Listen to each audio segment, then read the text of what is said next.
ಸುಬ್ಬ ಭಟ್ಟರ ಮಗಳೇ ಇದೆಲ್ಲ ನಂದೇ ತಗೊಳ್ಳೆ. ಕೇವಲ ಒಂದು ತಿಂಗಳಲ್ಲಿ 1,00,000 ಕೆಸೆಟ್ ಮಾರಾಟ ಆಯಿತು. ಜಾಲಿಬಾರಿನಲ್ಲಿ ಕೂತ ಪೋಲಿ ಗೆಳೆಯರು ಗೋಪಿಯನ್ನು ಪಾಪ ಗೇಲಿ ಮಾಡುತ್ತಿದ್ದರು. ಬಣ್ಣಿಸಲೇ ಹೆಣ್ಣೆ ಏನು ಬಣ್ಣಿಸಲೇ ಹೆಣ್ಣೆ.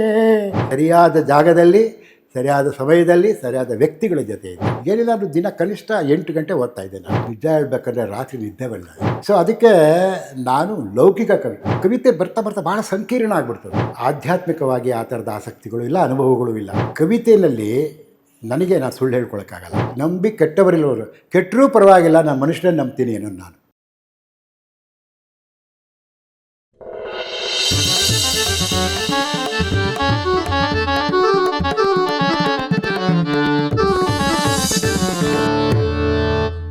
ನಮಸ್ಕಾರ, ನಾನು ಹರೀಶ್ ನಾಗರಾಜು. ಇದು ನ್ಯೂಸು. ಪ್ರೀತಿಯಿಂದ ನನ್ನ ಹರಿ ಅಂತ ಕರೀತಾರೆ. ನನ್ನ ಜೊತೆ ಕುಳಿತುಕೊಳ್ಳೋ ಸೆಲೆಬ್ರಿಟಿಗಳ ಕಥೆ ಇದು ಹರಿ ಕತೆ. ನಿಮ್ಮೆಲ್ಲರಿಗೂ ಸ್ವಾಗತ.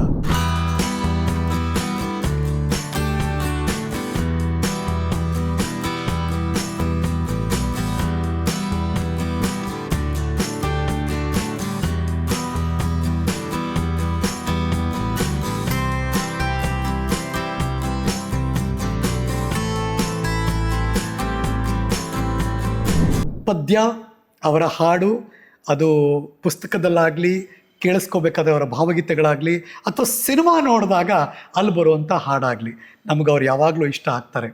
ಒಂಥರ ತುಂಟ ಕವಿಯೂ ಹೌದು, ಒಂಥರ ಸೀರಿಯಸ್ ಕವಿಗಳೂ ಹೌದು. ಅವ್ರ ಜೊತೆ ಒಡನಾಟ ಬೆಳೆಸ್ಕೊಂಡ್ರಿಗೆ ಅನಿಸುತ್ತೆ, ವಾವ್, ಒಂದೊಳ್ಳೆ ಟೈಮ್ ಸ್ಪೆಂಡ್ ಮಾಡಿದ್ವಿ ಅಂತ. ಆ ಅನುಭವ ಇವತ್ತು ಈ ಪಾಡ್ಕಾಸ್ಟಲ್ಲಿ ಆಗುತ್ತೆ ಅಂತ ನಾನಂತೂ ಭಾವಿಸ್ತೀನಿ. ನಮ್ಮ ಜೊತೆ ಇದ್ದಾರೆ 79 ವರ್ಷದ Young, 79 year Young Shri BR Lakshmanrao ಅವರು. ಗುರುಗಳೇ ನಮಸ್ಕಾರ. ಹೇಗಿದ್ದೀರಿ ಗುರುಗಳೇ?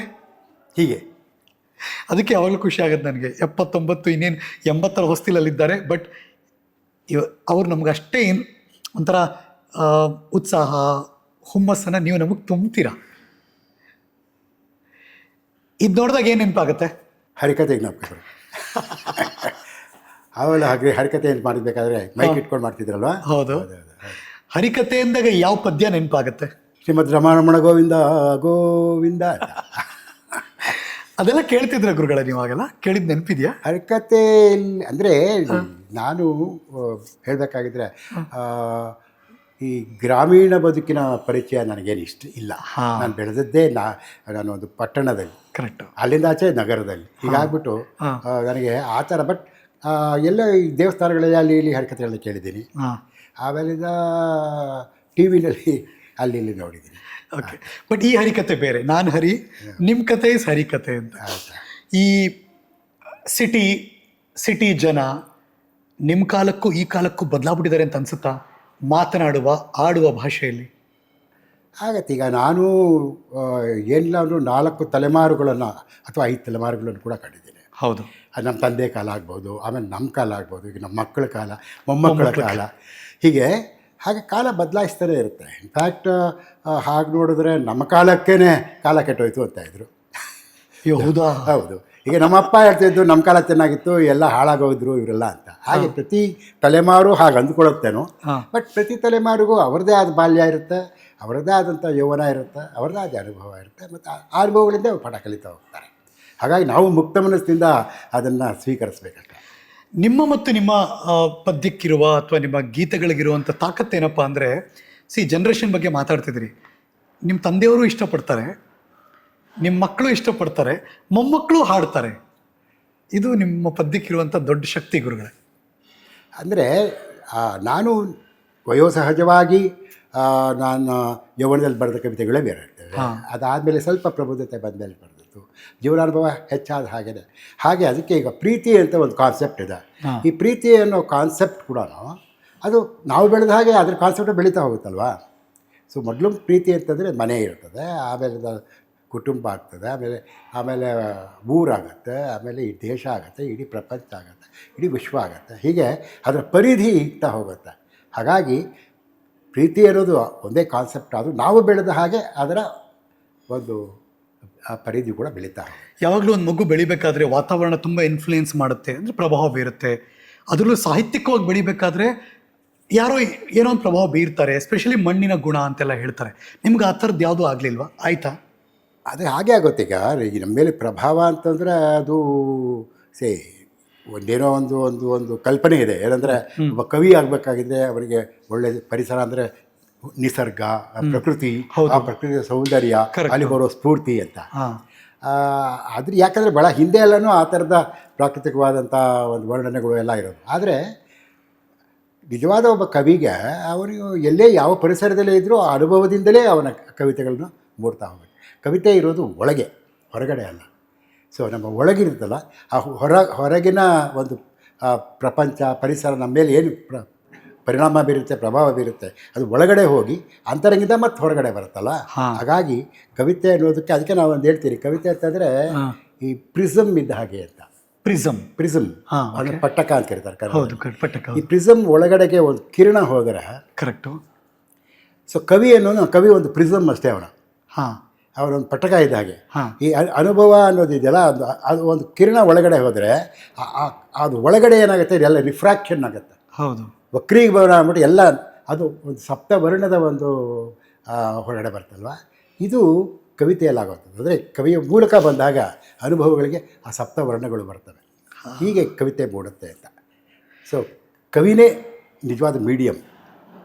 ಕರೆಕ್ಟು, ಸತ್ಯ ಇದು. ನಮಗೆಲ್ಲ BRL ಸರ್ ಅಂತ ಫಸ್ಟು ನಾವು ನೆನಪಿಸ್ಕೊಂಡಿದ್ದು, ನೋಡಿದ್ದೆಲ್ಲ ಒಂದಷ್ಟು ಹಾಡುಗಳನ್ನು ಕೇಳಿಸ್ಕೊಂಡಾಗ, ಪದ್ಯಗಳನ್ನು ಓದಿದಾಗ. ನಮಗೆ ಇನ್ ಜನರಲ್ ನಾವು BRL ಸರ್ ಅಂದ ತಕ್ಷಣ ನಿಮ್ಮ ಭಾವಗೀತೆ ನೆನಪಾಗ್ಬಿಡುತ್ತೆ ನಮಗೆ. ನೀವು ಒಂಥರ ನಮಗೆ ಭಾವಗೀತೆಗಳ ಕವಿಯೇ. ಬಟ್ ಆದರೆ ನೀವು ಗುಂಪಿನಲ್ಲಿದ್ದೀರಿ, ಗುಂಪಿಗೆ ಸೇರೋದವರು ಅಂತ ಅನಿಸುತ್ತೆ ಯಾವಾಗಲೂ ಕೂಡ. ಅಲ್ಲ, ಗುಂಪು ಅಂದರೆ ಅದಕ್ಕೆ ಕವಿಗಳ ಗುಂಪು. ನಾನು ಸಾಮಾನ್ಯವಾಗಿ ಎಲ್ಲರೂ ಹೇಳ್ತಿರ್ತಾರೆ, ಇವರು ಯಾವ ಒಂದು ಚಳುವಳಿಗೂ ಸೇರಿದ ಕವಿ ಅಲ್ಲ ಅಂತ ಹೇಳ್ತಿರ್ತಾರೆ. ಹೌದು. ಮತ್ತು ನವೋದಯ, ನವ್ಯೋತ್ತರ, ಬಂಡಾಯ ಅಂತ. ಆದರೆ ಅಂದರೆ ಯಾವುದಕ್ಕೂ ಸೇರಿದವರಲ್ಲ ಅಂತಂದ್ರೆ ನನ್ನ ಪ್ರಕಾರ ಅಂದರೆ ನಾನು ಎಲ್ಲ ಚಳುವಳಿಗಳ ಮೂಲಕ ಹಾದು ಬಂದವನೇ. ಕರೆಕ್ಟು. ಸೊ ನಮ್ಮ ಕಾಲಕ್ಕೆ ನವ್ಯ ಇತ್ತು. ನೀವು ಎಂಟ್ರಿ ಕೊಟ್ಟಾಗ, ಮತ್ತು ನಾವು ಬೆಳೆದದ್ದು ನವ್ಯದ ಪರಿಸರದಲ್ಲಿ. ಎಷ್ಟು ಏಜ್ ನಿಮ್ಗೆ ಆವಾಗ?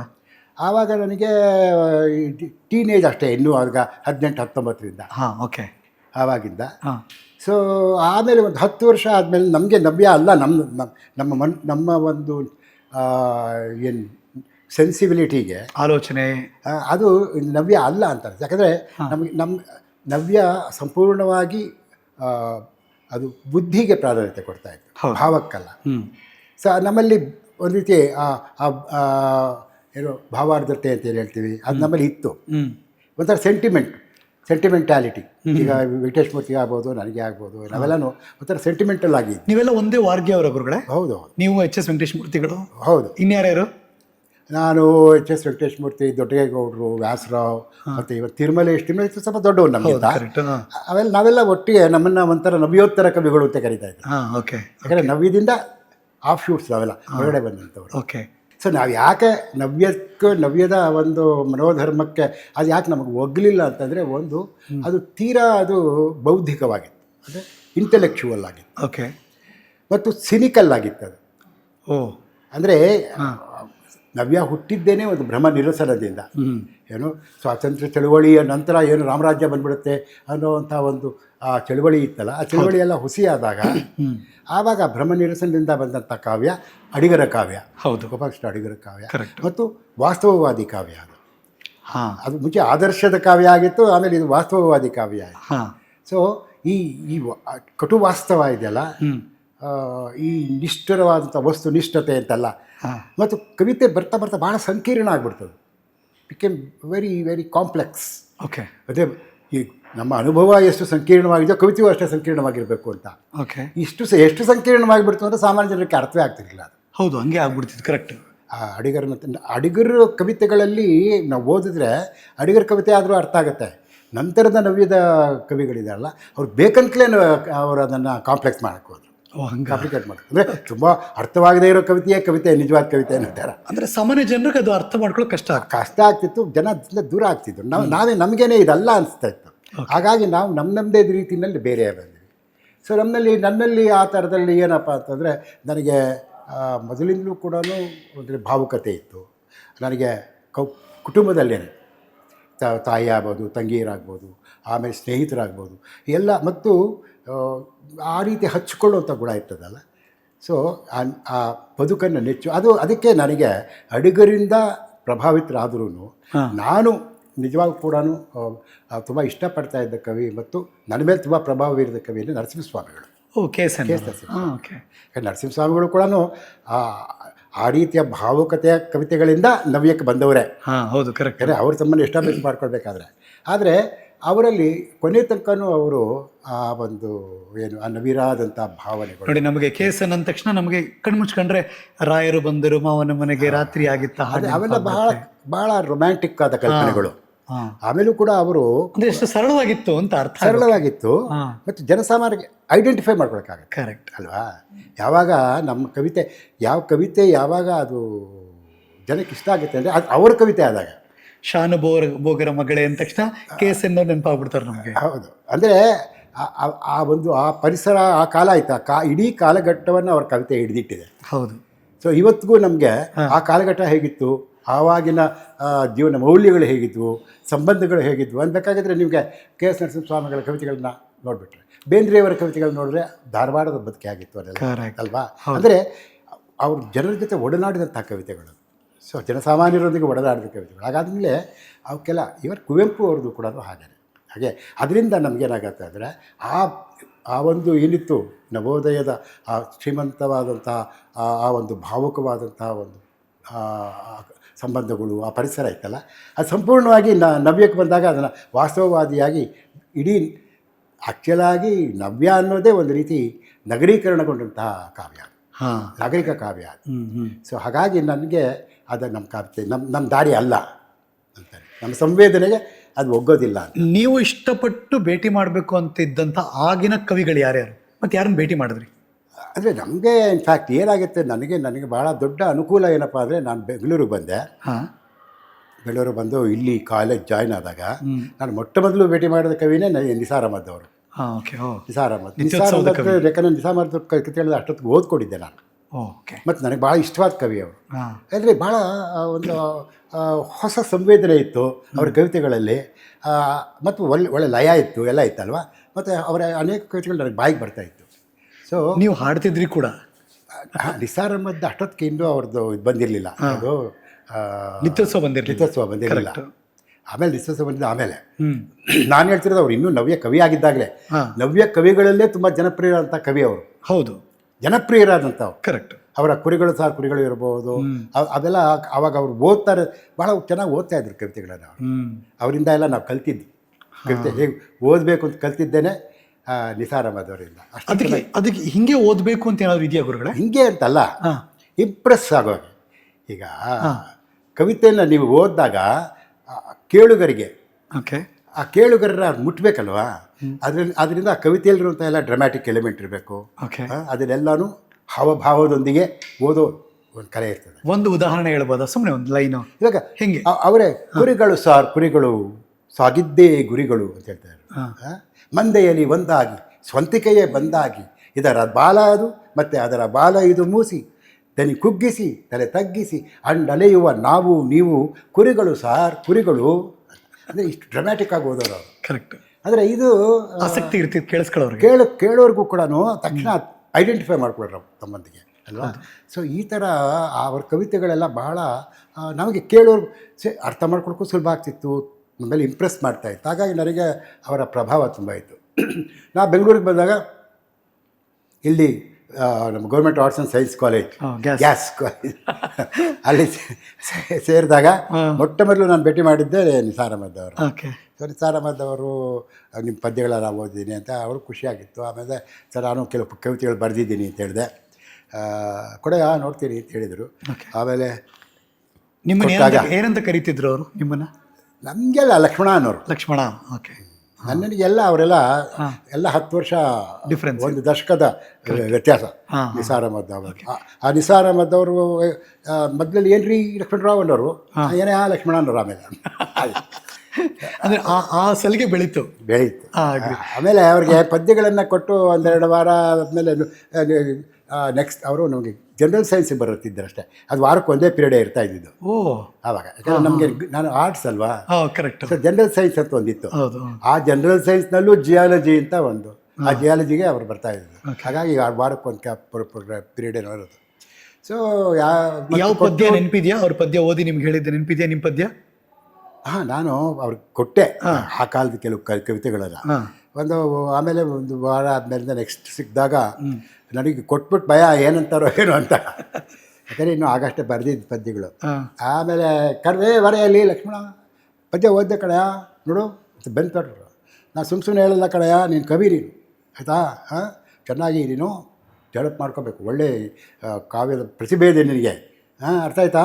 ಚೆನ್ನಾಗಿ ನೋಡು, ನಿಮ್ಮ ಇಂಗ್ಲೀಷ್ ಡಿಪಾರ್ಟ್ಮೆಂಟಲ್ಲಿ ಲಂಕೇಶ್ ಅಂತಿದ್ದಾರೆ, ಅವ್ರು ಪರಿಚಯ ಮಾಡ್ಕೊ, ಆಯಿತಾ? ಅವರು ನಿನ್ನ ಗೈಡ್ ಮಾಡ್ತೀವಿ ಚೆನ್ನಾಗಿ ಅಂತ ಹೇಳಿದ್ರು. ಸೊ ಹೀಗೆ ಅವರ ಮೂಲಕ ಲಂಕೇಶ್ ಅಫ್ಕೋರ್ಸ್ ನಮ್ಮ ಇಂಗ್ಲೀಷ್ ಡಿಪಾರ್ಟ್ಮೆಂಟಲ್ಲೇ ಇದ್ದರು. ಓಕೆ. ಬಟ್ ಮೊದಲಿಗೆ ನೀನು ಕವಿ ಅಂತ ಹೇಳಿದವ್ರು ನಿಸಾರ ಬಂದು ನನಗೆ. ಅವ್ರು ಹೇಳಿದ್ರು ನಿನ್ನಲ್ಲಿ ಪ್ರತಿಭೆ ಇದೆ, ನೀವು ಬರೀಬೇಕು ಅಂತ ಹೇಳಿದರು. ಆಯ್ತಲ್ಲ, ಒಬ್ಬ ದೊಡ್ಡ ಮೇಧಾವಿಯಿಂದ ನಿಮ್ಗೆ ಅದೊಂದು ಶಬಾಷ್ಗಿರಿ ಸಿಕ್ತಲ್ಲ. ಅಂದರೆ ನಾನು ಹೇಳೋದು ಯಾವರಿಗೆ ನಿಜವಾಗೂ ನಾನು ಅದಾದಮೇಲೆ ನನ್ನ ಅನುಭವದಿಂದ ನಾನು ಹೇಳೋದಂದರೆ, ಒಂದು ಕವಿತೆ ಓದ ಕೂಡಲೇ ನಿಮಗೆ ಗೊತ್ತಾಗ್ಬಿಡುತ್ತೆ ಇಲ್ಲೊಬ್ಬ ಕವಿ ಇದ್ದಾನೆ ಅಂತ. ಓಕೆ. ಸೊ ಅವ್ರು ಎಷ್ಟೇ ಯಂಗ್ಸ್ಟರ್ ಆಗಿರ್ಬೋದು, ಉದಯೋನ್ಮುಖ ಕವಿ ಆಗಿದ್ದಾಗಲೂ ಓದ ಕೂಡಲೇ ಇವನು ಇಲ್ಲಿದೆ, ಇವನಲ್ಲಿ ಕಾವ್ಯ ಪ್ರತಿಭೆ ಇದೆ. ಆ ಪ್ರತಿಭೆಯನ್ನು ಆಮೇಲೆ ನೀವು ಅದನ್ನು ಸರಿಯಾಗಿ ಡೆವಲಪ್ ಮಾಡಿದ್ರೆ ಬೆಳೆಸ್ಕೊಂಡ್ರೆ ಆಗ್ತದೆ.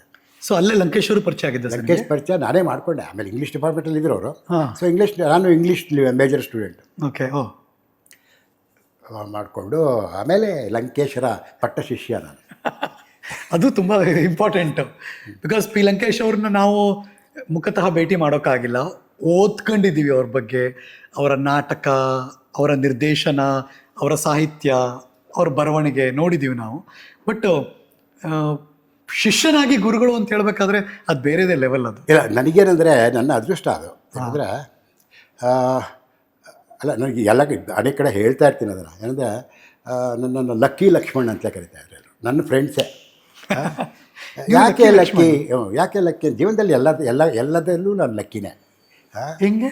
ಎಲ್ಲರೂ ಎಲ್ಲ ಥರದಲ್ಲೂ. ಓಕೆ. ಅಂದರೆ ಈ ಲಕ್ಕಿ ಲಕ್ಷ್ಮಣ್ ಯಾಕೆ ಅಂತ? ಲಕ್ಕಿ ಅಂತಂದರೆ ನೋಡಿ, ನಿಮಗೆ ಅದಕ್ಕೆ ಹೇಳ್ತೀನಿ, ಇಲ್ಲಿ ಸಾಹಿತ್ಯದ ಇದರಲ್ಲಿ ಬಂದ್ರೇ ಒಂದೇನೆಂದರೆ you must be at the right place at the right time with the right people. Okay. ಅದು ಅಂದರೆ ಅದಕ್ಕೆ ಲಕ್ ಅಂತ ಹೇಳೋದು. ಸೊ ನೀವು ಅಂಥ ಕಡೆ ಇದ್ದರೆ, so right people, right time, right place. ನಾನು ಆ ಕಾಲದಲ್ಲಿ ಸರಿಯಾದ ಜಾಗದಲ್ಲಿ ಸರಿಯಾದ ಸಮಯದಲ್ಲಿ ಸರಿಯಾದ ವ್ಯಕ್ತಿಗಳ ಜೊತೆ ಇದ್ದೆ. ಸೊ ಅವರೆಲ್ಲ ನನ್ನನ್ನು ಬೆಳೆಸಿದ್ರು. ಇನ್ಫ್ಯಾಕ್ಟ್ ನನ್ನನ್ನು ಇವತ್ತು ನಾನು ಏನಾದರೂ ಇವಷ್ಟು ಒಬ್ಬ ಕವಿಯಾಗಿ ಎಲ್ಲ ಇಷ್ಟೆಲ್ಲ ನಾನು ಏನಾದರೂ ಸಾಧನೆ ಮಾಡಿದ್ದೀನಿ ಅಂದರೆ ಅದಕ್ಕೆ ಮೊಟ್ಟ ಮೊದಲು ನಾನು ಥ್ಯಾಂಕ್ಸ್ ಹೇಳಬೇಕಲ್ಲ ಲಂಕೇಶ್ಗೆ. ಯಾಕೆಂದರೆ ಅವರು ಗುರುವಾಗಿ ನನಗೆ ನನ್ನ ಸಂವೇದನೆಗಳನ್ನು ತಿದ್ದಂಥವರು, ನನ್ನ ಆಲೋಚನೆಗಳನ್ನು ಬೆಳೆಸಿದಂಥವರು. ಆದ್ದರಿಂದ ಲಂಕೇಶ್ ನನ್ನ ಶಿಷ್ಯ. ಬೋತ್ ಎರಡೂ ಹಿಡಿತಕ್ಕೆ ಸಿಗ್ತಾ ಸರ್, ಇಂಗ್ಲೀಷ್ ಮತ್ತು ಕನ್ನಡ ಎರಡೂ? ಅಲ್ಲ, ಅವರು ಇಂಗ್ಲೀಷ್ ಮೇಜರ್ಸ್. ನನ್ನದು ಕನ್ನಡ ನಾನು ಕನ್ನಡ ಓದಲೇ ಇಲ್ಲ.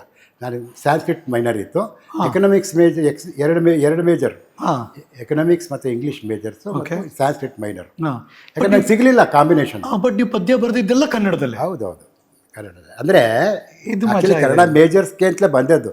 ಆ ಕಾಂಬಿನೇಷನ್ಗೆ ಹುಡುಗರಿರಲಿಲ್ಲ, ಹಾಗಾಗಿ ನಮ್ಗೆ ಸಿಗಲಿಲ್ಲ ಅದು. ಬಟ್ ನಾನು ಅದು ಒಂದು ಏನಂದರೆ ನನ್ನ ನವ್ಯದ ಕಾಲದಲ್ಲಿ ಅಂದರೆ ಹೆಚ್ಚು ಎಲ್ಲ ಆ ನವ್ಯ ಚಳುವಳಿಯ ಮುಂಚೂಣಿಯಲ್ಲಿದ್ದವರು ಇದ್ದವರೆಲ್ಲರೂ ಕೂಡ ಇಂಗ್ಲೀಷ್ ಲೆಕ್ಚರರ್ಸ್. ಓಕೆ. ಅನಂತಮೂರ್ತಿ ಆಗ್ಬೋದು, ವೆಂಕಟೇಶ್ ಆಗ್ಬೋದು, ಅದು ಈವನ್ ಸ್ಟಾರ್ಟಿಂಗ್ ಫ್ರಮ್ BM ಶ್ರೀಕಂಠಯ್ಯನವರು, ಅವರು ಇಂಗ್ಲೀಷ್ ಅಲ್ಲಿ ಅವರು ಇಂಗ್ಲೀಷ್ ಪ್ರೊಫೆಸರೇ ಆಗಿದ್ದವರು. ಇಲ್ಲೆಲ್ಲ ಆಲ್ಮೋಸ್ಟ್ ಇಂಗ್ಲೀಷ್ ಡಿಪಾರ್ಟ್ಮೆಂಟ್ನವರೇ. ಆ ಮಟ್ಟದ ಇಂಗ್ಲೀಷ್ನ ಪ್ರಭಾವ ಇತ್ತು, ಮಾತಾಡ್ತಿದ್ರಿ, ಮೇಜರ್ ತೊಗೊಂಡಿದ್ರಿ, ಆದರೂ ಕನ್ನಡದ ಮೇಲಿರೋ ಆಸಕ್ತಿ ಎಷ್ಟು ಬಲವಾಗಿತ್ತು ಸರ್ ಅದು? ಅಲ್ಲ, ಅದು ಆ್ಯಕ್ಚುಲ್ ಆಗಿ ಹೇಳ್ದಂಗೆ ಆ ಚಳುವಳಿ ಕನ್ನಡದ ಚಳುವಳಿ, ಅದು ನವ್ಯ ಚಳುವಳಿ, ಕನ್ನಡದ ಬರಹಗಾರರೇ. ಆದರೆ ಪ್ರಭಾವಗೊಂಡದ್ದು ಅವರು ಒಂದು ವಿಶ್ವ ಸಾಹಿತ್ಯದಿಂದ, ಅದರಲ್ಲಿ ಇಂಗ್ಲೀಷ್ ಮೂಲಕ ವಿಶ್ವ ಸಾಹಿತ್ಯದಿಂದ ಅವರು ಪ್ರಭಾವಗೊಂಡರು. ಆದರೆ ನಾವು ಹೆಚ್ಚಾಗಿ ದೇಸಿ ಸಾಹಿತ್ಯದಿಂದ ಪ್ರಭಾವ ಆಗಲಿಲ್ಲ ನಮಗೆ. ನಾವು BA ಓದ್ತ ಕಾಲದಲ್ಲಿ ನಮ್ಮ ಕ್ಲಾಸಿಕ್ಸ್ ಅಂದರೆ ಪಂಪ, ಕುಮಾರವ್ಯಾಸ ಅಂಥವ್ರನ್ನೆಲ್ಲ ಓದಲಿಲ್ಲ ನಾವು. ಮತ್ತೆ ಬರೀ ನಾವೆಲ್ಲ ಇಂಗ್ಲೀಷ್ ಲಿಟ್ರೇಚರ್ ಓದ್ಕೊಂಡ್ಬಂದ. ಓ ಓಕೆ. ಅದು ಆಮೇಲೆ ನಮಗೆ ನಮ್ಮ ಬೇರು ಬೇಕು, ನಮ್ಮ ಪರಂಪರೆ ನಮ್ಗೆ ಗೊತ್ತಾಗಬೇಕು ಅಂತ ನಾವು ಓದ್ಕೊಂಡಿದ್ದಷ್ಟೇ. ಅಂದರೆ ಯಾರು ತಿಳಿಸಿ ಹೇಳಲಿಲ್ಲ, ನಿಮಗೆ ಗೊತ್ತಾಯ್ತು ಅದು? ಅಲ್ಲ, ಆಮೇಲೆ ನಾನು ಕನ್ನಡ MA ಮಾಡಿದೆ. ಹಾಂ ಓಕೆ. ಓ ಹಂಗತ್ತು. ಕನ್ನಡದಲ್ಲಿ MA ಯಾತಕ್ಕೆ ಮಾಡಿದೆ ಅಂದರೆ ನನ್ನ ಪರಂಪರೆ ತಿಳ್ಕೊಳಕ್ಕೆ ಅಂತಲೇ ಮಾಡಿದೆ. ಓ ಹಂಗಾ, ಓಕೆ. ನನಗೆ ಹಾಂ ಎಲ್ಲ ಹೇಳ್ತಿರ್ತೀನಿ ಅಂದರೆ ನಾನು ಇಂಗ್ಲೀಷ್ ಲಿಟ್ರೇಚರ್ ಸ್ಟೂಡೆಂಟ್ ಅಂತ ಇಂಗ್ಲೀಷ್ನ ಹಾಗೆ, ಮತ್ತು ಹಾಗೆ ಇಂಗ್ಲೀಷ್ನ ವಿಶ್ವ ಸಾಹಿತ್ಯದಿಂದ ಆ ಥರ ಬಂತು. ನಾನು ಇದ್ದಿದ್ದು ಚಿಂತಾಮಣಿನಲ್ಲಿ. ಹೌದು. ಅದು ಆ ಊರು ತೆಲುಗು ಊರು. ಸೊ ತೆಲುಗು ನನಗೆ ಬರ್ತಾಯಿತ್ತು, ತೆಲುಗು ಬರೋಕ್ಕೆ ಬರುತ್ತೆ, ತೆಲುಗು ಪುಸ್ತಕಗಳೆಲ್ಲ ಓದಿದ್ದೆ ನಾನು. ಓಕೆ. ಆಮೇಲೆ ನಮ್ಮ ಮನೆಯಲ್ಲಿ ನಮ್ಮ ಒಬ್ಬ ಅಸಿಸ್ಟೆಂಟ್ ನಮ್ಮ ಸ್ಟುಡಿಯೋದಲ್ಲಿ ಲಕ್ಷ್ಮಣ ರಾವತ್ಲೆ ಅವರು, ಅವ್ರ ಮೂಲಕ ತಮಿಳು ಕಲ್ತ್ಕೊಂಡೆ ನಾನು. ತಮಿಳು ಬರೆಯೋಕ್ಕೆ ಬರ್ತಾಯಿತ್ತು ನನಗೆ. ಓಕೆ. ಆಮೇಲೆ ಟ್ಯೂಟೋರಿಯಲ್ ಸ್ಟಾರ್ಟ್ ಮಾಡಿದ್ರೆ ನಮ್ಮ ಸ್ಟೂಡೆಂಟ್ಸ್ನ ಉರ್ದು ಕಲ್ತ್ಕೊಂಡೆ ನಾನು. ಉರ್ದು ಓದೋದು ಬರೆಯೋದು ಕಲ್ತ್ಕೊಂಡೆ. ಸೊ ಹೀಗೆ ಮತ್ತು ಸಂಸ್ಕೃತ ಅಫ್ಕೋರ್ಸ್ ನಿಮ್ಗೆ ಎಷ್ಟು ಭಾಷೆ ಗೊತ್ತು ಗುರುಗಳೇ? ಹಾಗೆ ಆ ಎಲ್ಲ ಭಾಷೆಗಳನ್ನು ಕಲ್ತ್ಕೊಂಡಿದ್ದು ಕನ್ನಡಕ್ಕಾಗಿ ಅಂತ. ಓ ಹಂಗಾದು. ಇಂಗ್ಲೀಷು, ತಮಿಳು, ತೆಲುಗು, ಉರ್ದು, ಸಂಸ್ಕೃತ, ಕನ್ನಡ. ಸೊ ಇವೆಲ್ಲವೂ ಕನ್ನಡ ಭಾಷೆಯ. ಅದೇ ಎಷ್ಟು ಭಾಷೆಗಳನ್ನು ನೀವು ಕಲ್ತ್ಕೋತೀರಿ, ಎಷ್ಟಕ್ಕೆ ಎಕ್ಸ್ಪೋಸ್ ಆಗ್ತಿರುತ್ತಲ್ಲ, ಅದೆಲ್ಲದರಿಂದ ಶ್ರೀಮಂತಗೊಳ್ಳೋದು ನಮ್ಮ ಭಾಷೆ, ನಮ್ಮ ಸಾಹಿತ್ಯವೇ ಅಲ್ವಾ. ಹಾಗಾಗಿ ಆ ಮಡಿವಂತಿಕೆ ಇರಬಾರ್ದು ಅಂತ ಹೇಳೋದು. ಸೊ ಹಾಗೆ ನಾನು ಕಲ್ತಂಥವನು. ಸೊ ಲಂಕೇಶ್, ಆಮೇಲೆ ಇನ್ನು ಲಂಕೇಶ್ ಅಂದ ಕೂಡಲೇ ಇನ್ನೊಬ್ಬರನ್ನ ನಾನು ಮೆನ್ಷನ್ ಮಾಡಲೇಬೇಕು, ಅದು YNK. ಯಾಕಂದರೆ ಲಂಕೇಶ್ ನನಗೆ ಗುರುಗಳಾಗಿ. ಆದರೆ ನಾನು ನಿಜವಾಗೂ YNK ಅವರ ಮನೆ ನನ್ನ ಹಾಸ್ಟೆಲ್ ಹತ್ರನೇ ಇತ್ತು. ನಾನು ಅವ್ರ ಮನೆಗೆ ಹೋಗ್ತಾ ಇರ್ತಿದ್ದೆ. ಅವ್ರಿಗೆ ಭಾಳ ಆತ್ಮೀಯರಂಥ ಹುಡುಗನಾಗಿದ್ದೆ ನಾನು. ಹಾಗಾಗಿ ಅವ್ರ ಮನೆಯಲ್ಲಿ ಸಾವಿರಾರು ಪುಸ್ತಕಗಳು, ಎಲ್ಲ ಆ ಕಾಲದ ಎಲ್ಲ ಕ್ಲಾಸಿಕ್ಸ್ ಅವ್ರ ಮನೆಯಲ್ಲಿತ್ತು. ಸೊ ಆಗ ನಾನು ಅಲ್ಲಿದ್ದ ಕಾಲದಲ್ಲಿ BA ಓದ್ತಾ 3 ವರ್ಷಗಳಲ್ಲಿ ನಾನು ಸುಮಾರಾಗಿ ಇಂಗ್ಲೀಷ್ನ ಎಲ್ಲ ಕ್ಲಾಸಿಕ್ಸ್ ಓದಿದ್ದೆ. ಓದಲಿಕ್ಕೆ ಸಾಧ್ಯ ಅಂದರೆ ಅದು ಲಂಕೇಶಿಂದ, YNKಯಿಂದ. YNKಗೂ ನೀವು ಇಷ್ಟವಾಗಿರೋ ಹುಡುಗ, ಲಂಕೇಶ್ ಅವ್ರಿಗೂ ಇಷ್ಟವಾಗ್ಬಿಡ್ತೀರಾ, ಈ ಕಡೆ ನಿಸಾರ್ ಅಹಮದ್ ಅವ್ರಿಗೂ ಇಷ್ಟ ಆಗ್ತೀರಾ. ಅಂದರೆ ಸಕಲ ಗುಣ ಸಂಪನ್ನ ಅಂತಾರಲ್ಲ, ಹಾಗೆ ಇದ್ರ ನೀವು? ಅಂದರೆ ಯಾವುದು ನಾಟಿನೆಸ್ಸು, ಅವಾಗ ಯಾವುದು ಹುಡುಗಾಟಿಕೆ ಬುದ್ಧಿ ಆ ಥರದ್ದೇನು ಎಲ್ಲ ಇತ್ತು. ಆದರೆ ಅವ್ರಿಗೆಲ್ಲರೂ ಏನಂತಂದರೆ, ಹುಡುಗ ನನ್ನನ್ನು ಯಾಕೆ ಬಹುಶಃ ಇಷ್ಟಪಡ್ತಿದ್ರು ಅಂದರೆ, ನನಗಿದ್ದಂಥ ಸಾಹಿತ್ಯದ ಬಗ್ಗೆ ಇಂಥ ಪ್ಯಾಷನ್ಗೆ. ಹುಡುಗ ಇಷ್ಟೊಂದು ಪ್ಯಾಷನ್ ಇದೆಯಲ್ಲ, ಇಷ್ಟೆಲ್ಲ ತಿಳ್ಕೊಬೇಕು ಅನ್ನೋದಿದೆಯಲ್ಲ ಅಂತ. ಸೊ ಆ ಪ್ಯಾಷನ್ನಿಂದಾಗಿ ಈವನ್ ನಮ್ಮ ಸುಮತೀಂದ್ರ ನಾಡಿಗರು ಅವರು ಕೂಡ ಅವಾಗ ಗೋವಾ ಅಲ್ಲಿದ್ದರು. ಓಕೆ. ಅಲ್ಲಿ ಅವರು ಲೆಕ್ಚರರ್ ಆಗಿದ್ರು, ಇಂಗ್ಲೀಷ್ ಲೆಕ್ಚರರ್ ಆಗಿ. ಆವಾಗ ಈ ಬೆಂಗಳೂರಿಗೆ ಬಂದಾಗ ಎಲ್ಲನೂ ಆವಾಗ ಸಿಕ್ಕೋರು ಎಲ್ಲನೂ.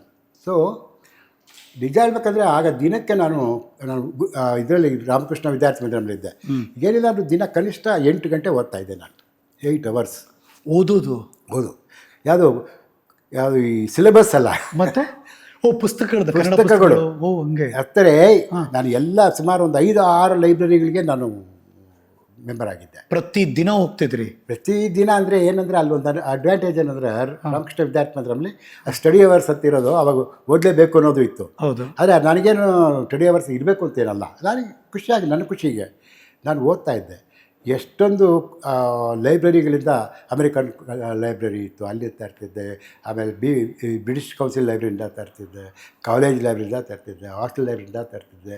ಎಷ್ಟೊಂದು ಕಡೆ ಎಲ್ಲೆಲ್ಲಿ ಪುಸ್ತಕಗಳು ಮತ್ತು YNK ಮನೆಯಿಂದ ತಂದು ಓದೋದು. ಅದು ನಿಜವಾದ ಬಂಡವಾಳ. ನಿಮ್ಮ ಕಾನ್ಸಂಟ್ರೇಷನ್ ಅದ್ರ ಮೇಲೆ ಇತ್ತು ಯಾವಾಗಲೂ? ಅಂದರೆ ಆ ಪ್ಯಾಷನ್ ಇತ್ತು ನನಗೆ. ಅಂದರೆ ನಾನು ಚೆನ್ನಾಗಿ ತಿಳ್ಕೊಬೇಕು ಅನ್ನೋದಿತ್ತು, ಬರೀಬೇಕು ಅನ್ನೋದು ಇತ್ತು. ಇನ್ಫ್ಯಾಕ್ಟ್ ಆಗಲೇ I wanted to become a poet. So ಹೌದು, ಅವಾಗಲೇ ಡಿಸೈಡ್ ಆಗಿದ್ರಿ ನಾನು ಕವಿ ಆಗಬೇಕು ಅಂತಂದರೆ ಇವರೆಲ್ಲ ಹೇಳಿದ್ರಲ್ಲ, ನೀನು ಕವಿ ಅಂತ ಹೇಳ್ಬಿಟ್ರಲ್ಲ ಅವರು. ಸೊ ಹಾಗಾಗಿ ಬೇರೆ ಇನ್ಯಾವ ಪ್ರೊಫೆಷನ್ನು ತಲೆಗೆ ಬರಲೇ ಇಲ್ಲ ನಿಮಗೆ? ಇಲ್ಲ, ಅಂದರೆ ನನಗೆ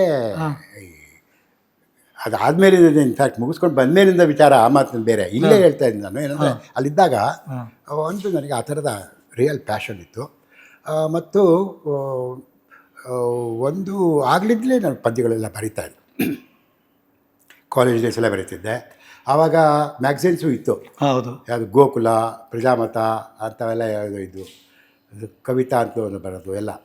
ಅದೇ ಅವೆಲ್ಲ ಫಸ್ಟ್ ಪಬ್ಲಿಷ್ ಆಗಿದೆ ಯಾವುದರಲ್ಲಿ? ಫಸ್ಟ್ ಕವಿತೆ ನಿಮ್ಮದು ಪದ್ಯ ಫಸ್ಟ್ ನಂದು ಪಬ್ಲಿಷ್ ಆಗಿದ್ದು ಕಾಲೇಜ್ ಮ್ಯಾಗ್ಝಿನಲ್ಲಿ ದಾವಣಗೆರೆಯಲ್ಲಿ. ಹಾಂ, ಅದಾದ್ಮೇಲಿಂದ ಬೆಂಗಳೂರು ಬಂದ್ಮೇಲಿಂದ ಗೋಕುಲಾಲ್ ಬಂದಿತ್ತು, ಓಕೆ. ಆಮೇಲೆ ಪ್ರಜಾಮತ ಅಲ್ಲೆಲ್ಲ ಬರೋದು. ಹೆಂಗಿತ್ತ ಫೀಲ್ ಫಸ್ಟ್ ಪಬ್ಲಿಷ್ ಆದಾಗ ನೋಡಿದಾಗ ಒಂಥರ ಅನ್ಸುತ್ತಲ್ಲ? ಖಂಡಿತ ಅವಾಗೆಲ್ಲ ಒಂದು ಪುಸ್ತಕ ಪಬ್ಲಿಷ್ ಆಗುತ್ತೆ ಅಂದ್ರೇ ಎಷ್ಟು ಖುಷಿ ಅಲ್ವಾ. ನಿಮ್ಮ ಹೆಸರು ಕೆಳಗಡೆ ಇರುತ್ತಲ್ಲ ಅದು. ಇನ್ನೊಂದು ಆವಾಗಿನ ಒಂದು ಘಟನೆ ಹೇಳಲೇಬೇಕು ನಾನು. ಪ್ಲೀಸ್. ನಾನು ರಾಮಕೃಷ್ಣ ವಿದ್ಯಾರ್ಥಿನಲ್ಲಿದ್ದೆ. ಹಾಂ, ಆಗಲೇ ಒಂದು ಕತೆ ಬರೆದಿದ್ದೆ ನಾನು. ಹಾಂ. ಒಂದು ಚಂದನದ ಗೊಂಬೆ ಅಂತ ಒಂದು ಕತೆ ಬರೆದಿದ್ದೆ. ಚಂದನದ ಗೊಂಬೆ. ಚಂದನದ ಗೊಂಬೆ ಅಂತ, ಹೌದು, ಆ ಕಾಲದಲ್ಲಿ. ಹಾಂ, ಅದು ನಾನು ಹೇಳ್ತಾ ಇರೋದು ಹಾಂ. ನನ್ನ ಕತೆ ಅದು ಸುಧಾದಲ್ಲಿ ಪಬ್ಲಿಷ್ ಆಯಿತು. ಅದ್ರಲ್ಲಿ ಪಬ್ಲಿಷ್ ಆಗಿದ್ದು 1965 ಓ, ಎಷ್ಟು ಹಳೇದು. ಆಗ ಏನಂದರೆ ನಾನು ಕಳಿಸಿದ್ದೆ ಸುಧಾಗೆ. ಹಾಂ, ಸುಧಾಗೆ ಕತೆ ಕಳಿಸಿದ್ದೆ. ಹ್ಞೂ, ಆ ಕತೆ ಆವಾಗೆಲ್ಲ ಏನಂದರೆ ನಾವು ಪೋಸ್ಟಲ್ಲಿ ಕಳಿಸ್ಬೇಕಲ್ವಾ. ಹೌದು. ಆಮೇಲೆ ಸಂಪಾದಕರು ಅದು ನೋಡಿ ಇಲ್ವಾ ಒಂದು ವಿಷಾದ ಪತ್ರ ಕಳಿಸೋರು, ಕರೆಕ್ಟು. ಇಲ್ದಿದ್ರೆ ಅಕ್ಸೆಪ್ಟ್ ಆಗಿದೆ ಕಳಿಸೋರು. ಸೊ ಕಳಿಸಿದ್ದೆ. ಆಮೇಲೆ ನನಗೆ ಕಳಿಸಿ ಎಷ್ಟು ದಿನ ಆದರೂ ಬರಲಿಲ್ಲ, ಸುಮ್ಮನಾಗ್ಬಿಟ್ಟಿದ್ದೆ ನಾನು. ಹಾಂ, ಸೊ ಒಂದು ನಮಗೆ ಕಾಲೇಜ್ ಹಾಸ್ಟೆಲಲ್ಲಿ ಸಂಜೆ ಊಟಕ್ಕೆಲ್ಲ ಅಸೆಂಬಲ್ ಆಗಿದ್ದಾಗ ನಮ್ಮ ಸ್ವಾಮೀಜಿ ವಾರ್ಡನ್ ಇದ್ದರು. ಅವರ ಸವನೆಗೆ ಏನಂದರೆ ಊಟ ಪ್ರಾರಂಭ ಆಗೋಕ್ಕೆ ಮುಂಚೆ ಏನು ಮಾಡೋರು ಎಲ್ಲ ಒಂದು ಪ್ರಾರ್ಥನೆ ಇದು ಏನು ಒಂದು ಹೇಳಬೇಕಲ್ಲ, ಪ್ರೇಯರ್ ಹೇಳಬೇಕಲ್ಲ. ಪ್ರೇಯರ್ ಇತ್ತು. ಅದಾದ್ಮೇಲಿಂದ ಊಟಕ್ಕೆ ಹೇಳೋದು. ಸೊ ಪ್ರೇಯರ್ ಆದಮೇಲಿಂದ ಎಲ್ರಿಗೂ ಹುಡುಗರಿಗೆ ಒಂದು ನಿಮಿಷ ಅಂದ್ಬಿಟ್ಟು, ನೋಡಿ, ನಾನು I am very proud to announce ನಮ್ಮ ಹಾಸ್ಟೆಲ್ನಲ್ಲಿ ಒಬ್ಬ ವಿದ್ಯಾರ್ಥಿ ಇದ್ದಾರೆ, ಅವರ ಕತೆ ಸುಧಾದಲ್ಲಿ ಅಕ್ಸೆಪ್ಟ್ ಆಗಿದೆ, ಪಬ್ಲಿಷ್ ಆಗೋದಕ್ಕೆ ಇವತ್ತು ಕಾರ್ಡ್ ಬಂದಿತ್ತು, ಇಲ್ಲಿ ಅದರಲ್ಲಿತ್ತು, ಅದನ್ನು ಅವ್ರಿಗೆಲ್ಲ ನಾನು ತಗೊಂಡು ಇಟ್ಕೊಂಡ್ಬಿಟ್ಟಿದ್ದೀನಿ, ಇವತ್ತು ಅನೌನ್ಸ್ ಮಾಡಬೇಕು ಅಂತಲೇ. ಸೊ ಅಭಿನಂದನೆಗಳು. ಬಿ ಆರ್ ಲಕ್ಷ್ಮಣರಾವ್ ಯಾರು ಅಂತಂದರು. ಆಮೇಲೆ ನೆನೆಸ್ಕೊಂಡು ನೋಡಿ ಎಲ್ಲ ಕಿವಿ ಮೇಲೆ ಕ್ಲಾಪ್ಸ್ ಅಂತ. ಆ ಹಾಸ್ಟೆಲಲ್ಲಿ ಎಲ್ಲರೂ ಆವತ್ತೇ ಕತೆಗಾರ ಆಗ್ಬಿಟ್ಟು ಅಂದರೆ ಎಂಥ ಕರೆಕ್ಟ್. ಅಂದರೆ ಒಂದು ಇದ್ದಕ್ಕಿದ್ದಾಗೆ ನನ್ನನ್ನು ಒಂದು ಅಪ್ಗ್ರೇಡ್ ಆಗಿಬಿಟ್ಟು ನಾನು. ಅಂದರೆ ಎಲ್ಲರೂ ಇವು ಯಾರು ಕತೆಗಾರ ಅಂತ. ಸೊ ಸುಧಾದಲ್ಲಿ ಒಂದು ಕತೆ ಬರುತ್ತೆ, ಪಬ್ಲಿಷ್ ಆಗ್ತಾ ಇರೋದು ಭಾಳ ಪ್ರೆಸ್ಟೀಜಿಯಸ್ ಥಿಂಗ್. ಆಗಷ್ಟೇನು ಹೊಸದಾಗಿ ಶುರು ಆಗಿತ್ತು. ಹೌದು, ಸುಧಾ ವಾರಕ್ಕೊಂದಿನ ಬರ್ತಿತ್ತು. ಸರಿ, ಹಾಂ, ಆ ಕಾಲದಲ್ಲಿ. ಹೌದು. ಅದು ಒಂದು. ಅದಾದ್ಮೇಲಿಂದ ಅಫ್ಕೋರ್ಸ್ 2 ವರ್ಷ ಆದಮೇಲೆ ಹೆಸರು ಚಂದನದ ಗೊಂಬೆ. ಚಂದನದ ಗೊಂಬೆ. ನೀವು ಹೆಸರಿಟ್ಟಿದ್ದು ಅದಕ್ಕೆ? ಚಂದನದ ಗೊಂಬೆ ಅಂತಲೇ ನಮಗೆ ನೆನಪಿರೋದು ಫಿಲಮ್ ಅಷ್ಟೇ, ಚಂದನದ ಗೊಂಬೆ. ಹೌದು. ಬಟ್ ಅದೂ ಕತೆ ಆಮೇಲೆ ಕೆಲವರು ಇಷ್ಟಪಟ್ಟರು. ಅದು ಕೂಡ ಸ್ವಲ್ಪ ಪೊಯಿಟಿಕ್ ಆಗಿದೆ. ಸುಮ್ತಿನ ನಾಡಿಗರು ಹೇಳಿದ್ರು, ನೋಡೋ ಲಕ್ಷ್ಮಣ, ಏನೋ ಒಂದು ಒಳ್ಳೆ ಪದ್ಯದಲ್ಲಿ ಕತೆ ಬರ್ಬಿಟ್ಟಿದೆಯಲ್ಲ ನೀನು ಅಂತ ಹೇಳ್ತಿದ್ರು ಅವರು. ಓ, ನೈಸ್. ಅಂದ್ರೆ ಅವಾಗೆಲ್ಲ ಓದಿ ಅದು ಚೆನ್ನಾಗಿದ್ರೆ ನಿಮ್ಗೆ ಹೇಳೋರ? ಅದನ್ನೇ ಹೇಳ್ತಿದ್ದೆ. ಆ ಕಾಲ ಹೆಂಗಿರ್ತಾರೆ, ನಮ್ಮನ್ನೆಲ್ಲ ಗುರುತಿಸಿ ಬೆಳೆಸೋವಂಥವ್ರು. ಅದನ್ನು ನಿಮ್ಗೆ ಹೇಳ್ತಾ ಅದೇ ದೊಡ್ಡ ಹರಿಕತೆ. ಅದು ಇನ್ನೊಂದೊಂದು ಹೇಳೇ ಬಿಡ್ತೀನಿ. ಅದು ನಾನು ರಾಮಕೃಷ್ಣ 2 ವರ್ಷ ಇದ್ದೆ. ಅದಾದಮೇಲೆ ಅಲ್ಲಿಂದ ಬಿಟ್ಟು ಸೈದ್ಧಾಂತಿಕ ಒಂದು ಭಿನ್ನಾಭಿಪ್ರಾಯದಿಂದ ಬಿಟ್ಟಿದ್ದು ಯಾಕೆ ಅದನ್ನು. ಸೊ ಅಲ್ಲಿಂದ ನಾನು ಬಬ್ಬೂರ್ಕಮ್ಮೆ ಹಾಸ್ಟೆಲ್ಗೆ ಬಂದೆ. ಓಕೆ. ಅದು ಇಲ್ಲಿದೆ ಗಾಂಧಿನಗರದಲ್ಲಿ. ಆ ಬಬ್ಬೂರ್ಕಮ್ಮೆ ಹಾಸ್ಟೆಲ್ಗೆ ಬಂದಿದ್ದೆ. ಅಲ್ಲಿ ನಾನು ಫೈನಲ್ ಇಯರ್ ಡಿಗ್ರಿನಲ್ಲಿದ್ದೆ ಆ ಕಾಲದಲ್ಲಿ. ಸೊ ಆವಾಗ ನಾನು ಹೋಗ್ತಿದ್ದೆ ಬರ್ತಿದ್ದೆ, ಗೊತ್ತಿಲ್ಲ ಎಲ್ಲರೂ ಈ ಹುಡುಗರಲ್ಲಿ ಯಾರೋ ಪರಿಚಯ ಅಷ್ಟೇನು ಇರಲಿಲ್ಲ ನನಗೆ.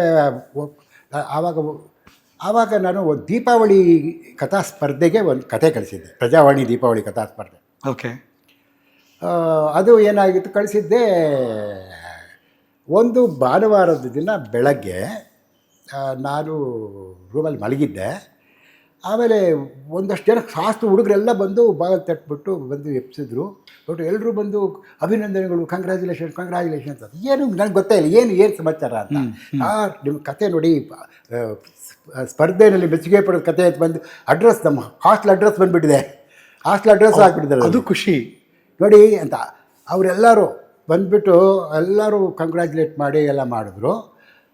ಅದರಲ್ಲಿ ಕಂಗ್ರ್ಯಾಚುಲೇಟ್ ಮಾಡಿದ್ದರಲ್ಲಿ TN ಸೀತಾರಾಮನು ಒಬ್ಬ, ಅವನು ಇದ್ದ ಅಲ್ಲಿ, ಅದೇ ಹಾಸ್ಟೆಲಲ್ಲೇ ಇದ್ದ ಅವನು. ಅದಕ್ಕೆ ನೀವಿಬ್ರು ಏನೋ ಬಾರೋ ಫ್ರೆಂಡ್ಸು ನೀವು ಮೊದಲು. ಹೌದೌದು. ಅಲ್ಲಿ ನೋಡಿ ಆವಾಗ ಇದ್ದಕ್ಕಿದ್ದಾಗೆ ಇಡೀ ಹಾಸ್ಟೆಲಲ್ಲಿ ನಾನೊಬ್ಬ ಕಥೆಗಾರನಾಗಿ, ಒಬ್ಬ ಕವಿಯಾಗಿ ನನ್ನನ್ನೆಲ್ಲರೂ ನೋಡೋಕ್ಕೆ ಕಥೆಗಾರ ಆ ಒಂದು ಆರಾಮ ಅಂತ ಒಂಥರ ಅದೊಂದು ಸೆಲೆಬ್ರಿಟಿ ಫೀಲ್ ಅಲ್ಲ? ಹೌದೌದು. ಆಮೇಲೆ ಇವರೆಲ್ಲ ನನ್ನ ಸ್ನೇಹ ಮಾಡ್ಕೊಂಡ್ರು. ಯಾರು, TN ಸೀತಾರಾಮ ಇದ್ದ, ನನ್ನ ಪಕ್ಕದ ರೂಮಲ್ಲೇ SN ಶ್ರೀಧರ್ ಇದ್ದ. ಓಕೆ. ಆಮೇಲಿಂದ MS ನರಸಿಂಹಮೂರ್ತಿ ಕೂಡ ಅಲ್ಲೇ ಇದ್ದ. ಓಕೆ. ಅವರು ಫಸ್ಟ್ ಇಯರ್ ಡಿಗ್ರಿಗಳಿದ್ದಿದ್ರು, ಸೀತಾರಾಮ ಮತ್ತು ನರಸಿಂಹಮೂರ್ತಿ. ನೀವು ಸೀನಿಯರ್ ತಾನೆ ಅವ್ರಿಗೆ? ನಾನು ಫೈನಲ್ ಇಯರ್ ನಾನು ಅದಕ್ಕೆ ಸೀತಾರಾಮ ಎಲ್ಲೋದ್ರು ಇವರೇನಪ್ಪ ನನ್ನ ಗುರು ಎಲ್ಲದಕ್ಕೂ ಅಂತ ಹೇಳೋದು. ಓ, ಹಾಸ್ಟೆಲ್ ಮೇಟ್ ಸ್ಟೋರಿ ಇದೆಲ್ಲ. ಬಟ್ ಈ ಹಾಸ್ಟೆಲ್ಗಳಲ್ಲಿ ಒಂದಷ್ಟು ಸ್ಟೋರಿ ಇರುತ್ತೆ, ಅನ್ಟೋಲ್ಡ್ ಸ್ಟೋರಿ. ಆ ಥರದ್ದು ಯಾವುದೂ ಇಲ್ವಾ ನಿಮ್ಗಳದೆಲ್ಲ? ಅಯ್ಯೋ ಬೇಕಾದಷ್ಟು ಅಂಥವೆಲ್ಲ ಅದೆಲ್ಲ ಇಲ್ದೇನೆ ನನ್ನನ್ನು ನೀವು ತುಂಟ ಕವಿ, ಪೋಲಿ ಕವಿ ಅಂತೆಲ್ಲ ಕರೀಲಿಕ್ಕಾಗತ್ತಾ? ಅದು ಪಾಯಿಂಟ್. ಅವೆಲ್ಲ ಆ ಕಾಲದಲ್ಲಿ ಎಲ್ಲ ಇತ್ತು. ಓಕೆ. ಇನ್ಫ್ಯಾಕ್ಟ್ ಒಂದು ತಮಾಷೆ ಹೇಳ್ಬೇಕಂದ್ರೆ, ಪ್ಲೀಸ್, ನಾವು ಹಾಸ್ಟೆಲಿಂದ ನಾವು ತಿಂಡಿ ತಿನ್ಬೇಕಂದ್ರೆ ಒಂದು ಸರಸ್ವತಿ ಲಾಡ್ಜ್ ಅಂತಿತ್ತು, ಅಲ್ಲಿಗೆ ಹೋಗ್ತಾ ಇದ್ವಿ. ಆ ರಸ್ತೆಯಲ್ಲಿ ಹೋಗ್ತಾ ಇದ್ದರೆ ಒಂದು ಬದಿನಲ್ಲಿ ಒಂದು ಮನೆ ಇತ್ತು, ಒಂದು ಕಿಟಕಿ. ಆ ಕಿಟಕಿನಲ್ಲಿ ಒಬ್ಬ ಹುಡುಗಿ ಅವಳು ಕರಡೆ ಮುದ್ದೆ ಇದು ಮಾಡಿಕೊಂಡು ಹಿಂಗೆ ಅಲಂಕಾರ ಮಾಡ್ಕೊಂಡು ನಾವು ಹೋಗ್ತಾ ಒಂದ್ಸಲ ನೋಡೋದು, ಅವರು ನಮ್ಮನ್ನು ನೋಡ್ತಾ ಇದ್ರು. ಸೊ ಬರ್ತಾ ಒಂದ್ಸಲ ನೋಡೋದು, ಅವರು ನೋಡೋದು. ಸೊ ದಿನ ಹೋಗಬೇಕಾಗಿದ್ರೆ ನೋಡಿದ್ರೆ ಅವಳ ಕರಡಿ ಇದು ಕಿಟಕಿನಲ್ಲೇ ಇರ್ತಾಯಿದ್ರು. ಸೊ ಅದು ಒಂದು ನಮಗೆ ದಿನ ಪರಿಪಾಠ ಹೋಗೋದಕ್ಕೆ ಅದೊಂದು ಖುಷಿ. ಬರ್ತಾಯಿದ್ವಿ. ಆಮೇಲೆ ಒಂದಿನ ಹೋದಾಗ ಅಲ್ಲಿ ಇರಲಿಲ್ಲ, ಅವಳು ಕಿಟಕಿ ಹತ್ರ ಇರಲಿಲ್ಲ. ನಾವು ಹಾಗೆ ಹೀಗೆ ನೋಡಿದ್ವಿ. ಅಲ್ಲಿ ಮುಂದ್ಗಡೆ ಗೇಟ್ ಹತ್ರ ಇಲ್ಲ ಅವಳು ಮನೆಯಲ್ಲಿ, ಅವ್ರ ಅಣ್ಣ. ಇಲ್ಲ ಅವ್ರ ಮನೆ, ನಿಮಗೇನು ಬೇರೆ ಉದ್ಯೋಗ ಇಲ್ವಾ ಅಂದ್ಬಿಟ್ಟು ನಮ್ಮ ಮೇಲೆ ಪೊಲೀಸ್ ಕಂಪ್ಲೇಂಟ್ ಕೊಟ್ಬಿಡ್ತೀವಿ ಅಂತ. ಸೊ ಅಲ್ಲಿಂದ ದಡದಡ ಅಂತ ಹೋದ್ವಿ. ಅಲ್ಲಿಂದ ಆಚೆಗೆ ಆ ಕಿಟಕಿ ಕ್ಲೋಸ್ ಆಯಿತು. ಓ, ಹಂಗೆ ಆ ಥರದ್ದು ಕಥೆಗಳೆಲ್ಲ. ಆದರೆ ಈ ಥರ ಇವೆಲ್ಲ ಇದೆಲ್ಲ. ಬಟ್ ಈ ಥರದ್ದು ಏನೇ ನಡೆದ್ರೂ ಕೂಡ ಅದು ಸಾಹಿತ್ಯಿಕವಾಗಿ ಕವಿತ್ವ ಆಗಿ ಉದ್ಭವ ಆಗುತ್ತೆ ಸರ್? ಖಂಡಿತ. ಆದರೆ ಇವೆಲ್ಲ ಪ್ರಭಾವ ಇದ್ದೇ ಇರ್ತದಲ್ಲ, ಆ ಥರದ್ದು ಇರುತ್ತೆ. ಆಮೇಲೆ ಅದೆಲ್ಲ ಆ ಕಾಲದಲ್ಲಿ, ಆ ಕಾಲಘಟ್ಟದ ಅಂದರೆ ಯೌವನದ ಕಾಲದಲ್ಲಿ ಆ ಥರ ಪ್ರೀತಿ ಅಂತಂದರೆ ಅದೊಂದು ರೊಮ್ಯಾಂಟಿಕ್ ಆದಂಥ ಫೀಲಿಂಗ್ ಇರ್ತದೆ. ಅಂಥವು ಎಷ್ಟೋ ಆಗ್ತಾ ಇರ್ತವೆ. ಸೊ ಆ ಥರದ್ದು ಯಾವ್ದಾದ್ರು ಪದ್ಯ ನಿಮ್ಮದು ರೊಮ್ಯಾಂಟಿಕಲಿ? ಅಲ್ಲ, ಅಂಥವು ಬೇಕಾಸ್ ಆಮೇಲೆ ಬಂದದ್ದವೆಲ್ಲ. ಇನ್ಫ್ಯಾಕ್ಟ್ ಇದನ್ನು ನಾನು ಹೇಳಿದ್ದು, ಇದು ಬಿ ಎ ಫೈನಲ್ ಇಯರ್ ಇದ್ದಾಗ ಆದಮೇಲೆ. ಕರೆಕ್ಟು. ಸೊ ಬಿ ಎ ಏನಾಯಿತು, ಅದು ನಾನು ಹೇಳಿದೆ 1967 ನನಗೆ ಬಿ ಎ ಆಗಿದ್ದು. 67 ಆದ್ಮೇಲೆ ನಾನು ಚಿಂತಾಮಣಿಗೆ ಹೋದೆ. ಅಲ್ಲಿ ನಾನೇ ಒಂದು ಸ್ಕೂಲ್ ಸೇರಿಕೊಂಡು ಟೀಚರ್ ಆಗಿದ್ದೆ. ಕರೆಕ್ಟು. ಆಮೇಲೆ ಏನಾಯಿತು, ಪ್ರಜಾವಾಣಿಯಲ್ಲಿ ಪದ್ಯ ಶುರು ಆಯಿತು. ಪ್ರಜಾವಾಣಿಯಲ್ಲಿ ಫಸ್ಟು ಪದ್ಯ ಹಾಕೋಕ್ಕೆ ಶುರು ಮಾಡಿದ್ರು YNK ಕಾಲದಲ್ಲಿದೆ ಅವರು. ಸೊ ಪ್ರಜಾವಾಣಿಯಲ್ಲಿ ಪದ್ಯ ಬರೋಕ್ಕೆ ಶುರು ಆಯಿತು. ಪ್ರಜಾವಾಣಿನಲ್ಲಿ ಪದ್ಯ ಬರೋದು ಅಂದರೆ ಒಂದು ದೊಡ್ಡ ಪ್ರತಿಷ್ಠೆ ಸಂಗತಿ. ಪ್ರಜಾವಾಣಿಯಲ್ಲಿ ಪದ್ಯ ಬಂದರೆ ಅವ್ರು ಕವಿ ಆಗ್ಬಿಟ್ಟ ಅಂತ. ಕರೆಕ್ಟು. ಆ ಥರ ಇತ್ತು. ಸೊ ಆವಾಗ ನಾನು ಒಂದು ಸಲ YNK ಅಂತ ಕೇಳಿದೆ ಬೆಂಗಳೂರು ಬಂದಾಗ. ಸರ್ ಅದಕ್ಕೆ ನಾವು ಪದ್ಯ ಬರೀಬೋದಾ ಸರ್ ಅಂತ ಕೇಳಿದೆ. ಫುಲ್ ನೀವೇ ಬರೀಬೇಕಾಗಿರೋದು, ಅದಕ್ಕೆ ಹೊಸಬರು ಬರೀಬೇಕು, ಬರೀಬೇಕು ನೀವು ಅದಕ್ಕೆ ಅಂದರು. ಆಮೇಲೆ ಒಂದು ಪದ್ಯ ಕಳಿಸಿದ್ದೆ, ಗೆಳೆಯರು ಅಂತ ಫಸ್ಟ್ ಪದ್ಯ. ಅದು ಇದರಲ್ಲಿ ಪ್ರಜಾವಾಣಿಯಲ್ಲಿ ಪಬ್ಲಿಷ್. ಅದು ಆಮೇಲಿಂದ ಗೆಳೆಯರು ಅನ್ನೋದು ಗೆಳೆಯರಲ್ಲಿ ಬಾಳಿನಲ್ಲಿ ಅದೆಲ್ಲ ನನ್ನ ಪದ್ಯನೇ ಬಂದಿದೆಯಲ್ಲ, ಅದು ಮೂಲ ಇರೋದು ಅಲ್ಲಿ ಗೆಳೆಯರು. ಸೊ ಆ ಗೆಳೆಯರು ಆ ಪದ್ಯ ಬರೆದು ಪ್ರಜಾವಾಣಿಯಲ್ಲಿ ಬಂತು. ಸೊ ಪ್ರಜಾವಾಣಿಯಲ್ಲಿ ಪದ್ಯ ಗೆಳೆಯರು ಅಂತ ಬಂತು. ನಾನು ಕವಿಯಾಗಿ ಎಸ್ಟಾಬ್ಲಿಷ್ ಆಗಿಬಿಟ್ಟೆ. ಸೊ ಎಲ್ರಿಗೂ ಗೊತ್ತಾಯ್ತು BR ಲಕ್ಷ್ಮಣರಾವ್ ಯಾರು ಅಂತ. ಹೌದು, ಅಂದರೆ ಆಮೇಲೆ ಎಲ್ಲರೂ ಗಮನಿಸಕ್ಕೆ ಶುರು ಮಾಡ್ತಾರಲ್ಲ. ಸೊ ಪ್ರಜಾವಾಣಿಯಲ್ಲಿ ಪದ್ಯ ಬಂದಿದೆ ಅಂತಂದರೆ ಆವಾಗ ಆ ಥರ ಒಂದು ತೂಕ ತುಂಬ. ಹಾಗಾಗಿ ಅದಕ್ಕೆ ನಾನು ಹೇಳಿದ್ದು, ಒಂದು ಲಂಕೇಶ್ ನಮ್ಮ ಬೇಸ್ಟ್ ಅಂದರೆ ಅವ್ರ ಹತ್ರ ನನಗೆ ಕವಿತೆ ಬಗ್ಗೆ ಡಿಸ್ಕಸ್ ಮಾಡೋಷ್ಟು ಇಲ್ಲ ಅವ್ರ ಹತ್ರ. ಭಯ ಅವ್ರನ್ನ ಕಂಡ್ರೆ ನಮಗೆ. ಹೆಂಗೆ ಸರ್, ಸ್ಟ್ರಿಕ್ಟ ಸರ್? ತುಂಬ ಸ್ಟ್ರಿಕ್ಟಲ್ಲ, ಒಂಥರ ನಮಗೆ ಒಂದು ಅಷ್ಟು ಆ ಥರದ ತೆರಿಗೆ ಇರಲಿಲ್ಲ. ಒಂದು ಸಲ ಕೇಳಿದೆ ಅಲ್ಲಿಗೂ, ಸರ್ ಪದ್ಯ ಬರೆಯೋದು ಹೇಗೆ ಅಂತೇನೆ. ಇಡಿಯಟ್, ಅವೆಲ್ಲ ಹೇಳೋಕ್ಕಾಗಲ್ಲಯ್ಯ, ನೀನೇ ಕಲ್ತ್ಕೋಬೇಕಷ್ಟೇ ಅಂದ್ಬಿಟ್ರು ಅವರು. P. ಲಂಕೇಶ್ ಅವರು ಹೇಳಿದ್ದು. ಲಂಕೇಶ್ ಅವರು ಪ್ರೀತಿಗೆ ಇಡಿಯಟ್ ಅಂತ ಹೇಳ್ತಾ ಇದ್ದಾರೆ. ಚೆನ್ನಾಗಿದೆ. ಅವ್ರು ಎಲ್ರಿಗೂ ಇಡಿಯಟ್, ರಾಮಚಂದ್ರ ಶರ್ಮನು ಇಡಿಯಟ್ ಅಂತ ಕರೀತಾರೆ. ಪದ ತುಂಬ ಬಳಸ್ತಿದ್ರು ಅವರು, ಕೇಳ್ಪಟ್ಟೆ ಇಡಿಯಟ್ ಅನ್ನೋದು ಅವರು. ಹಾಗೆ ಆಮೇಲೆ ಇನ್ನೊಂದು ಹೇಳ್ಬೇಕಂದ್ರೆ ಅದರಲ್ಲಿ ಬಂತ ಅದು ನನಗೆ ಪ್ರೇಮ ಕವಿತೆಗಳ ಬಗ್ಗೆ ನಿಜ ತುಂಬ ಕವಿತೆಗಳಲ್ಲೇ ಬಂದದ್ದು. ನಾನು ಗೋಪಿ ಗಾಂಡಲಿನ ಬಂದದ್ದು ಅಲ್ಲೇ. ಅದೇ ಮೊದಲನೇದಲ್ವಾ? ಇಲ್ಲ, ಪದ್ಯ ಬಂದಿದ್ದಲ್ಲಿ. ಓಕೆ. ಇನ್ಫ್ಯಾಕ್ಟ್ ಅದೇ ತುಂಬ ನನಗೆ ಹೆಸರು ಕೊಟ್ಟಿದ್ದು ಗೋಪಿ ಗಾಂಡಲಿನ. ಕರೆಕ್ಟ್. ಅದು ಪ್ರಜಾವಾಣಿಲೇ ಬಂದಿದ್ದು. ಇನ್ಫ್ಯಾಕ್ಟ್ ನನ್ನನ್ನು ಪ್ರಜಾವಾಣಿ ಕವಿ ಅಂತಲೇ ಕರೀತಾ ಇದ್ರು. ಯಾಕಂದರೆ ನನ್ನ ಬಹಳಷ್ಟು ಕವಿತೆಗಳು ಪ್ರಜಾವಾಣಿಯಲ್ಲೇ ಬಂತು. ಬಹುಶಃ ಅದೊಂದು ದಾಖಲೆ ಇರ್ಬೋದು. ಯಾಕಂದರೆ ನನ್ನಷ್ಟು ಪ್ರಜಾವಾಣಿಯಲ್ಲಿ ಯಾರ ಕವಿತೆಯೂ ಬಂದಿಲ್ಲ. ಸುಮಾರು 100ಕ್ಕೂ ಮೇಲೆ 100ಕ್ಕೂ ಮೇಲೆ ಕವಿತೆಗಳು ಪ್ರಜಾವಾಣಿಯಲ್ಲೇ ಬಂದಿದೆ. ಸೊ ಹೀಗಾಗಿ ಪ್ರಜಾವಾಣಿ ಕವಿತೆ. ಆಮೇಲೆ ಅದೇನಾಯಿತು, ಆಮೇಲೆ ಆ ಕಾಲಕ್ಕೆ ಲಂಕೇಶ್ ಒಂದು ಆಂಥಾಲಜಿ ಮಾಡಿದರು, ಹಾಂ ಅಕ್ಷರ ಹೊಸ ಕಾವ್ಯ ಅಂತ. ಅದು ಭಾಳ ಒಂಥರ ಪಾತ್ ಬ್ರೇಕಿಂಗ್. ಅದಂದರೆ ನವ್ಯದ ಕಾಲದ ಅತ್ಯುತ್ತಮ ಆಂಥಾಲಜಿ ಅದು, ಹೊಸ ಕಾವ್ಯ. Okay okay. ಅಕ್ಷರ ಹೊಸ ಕಾವ್ಯ ಅಂತ ಅವರು ಆವಾಗ ಅದನ್ನು ಅವ್ರೇನು ಮಾಡಿದ್ರು ಅಂದರೆ, ಅದು ಶುರು ಮಾಡಿದ್ದೇನೆ ಅವರು ಅಡಿಗರಿಂದ. ಅವರು ಅದಕ್ಕೆ ನವೋದಯದವ್ರನ್ನ ತಗೊಳ್ಳೇ ಇಲ್ಲ ಅವರು. ಬೇಂದ್ರೆ, ಕುವೆಂಪು ಆ ಥರನೂ ಇಲ್ಲ.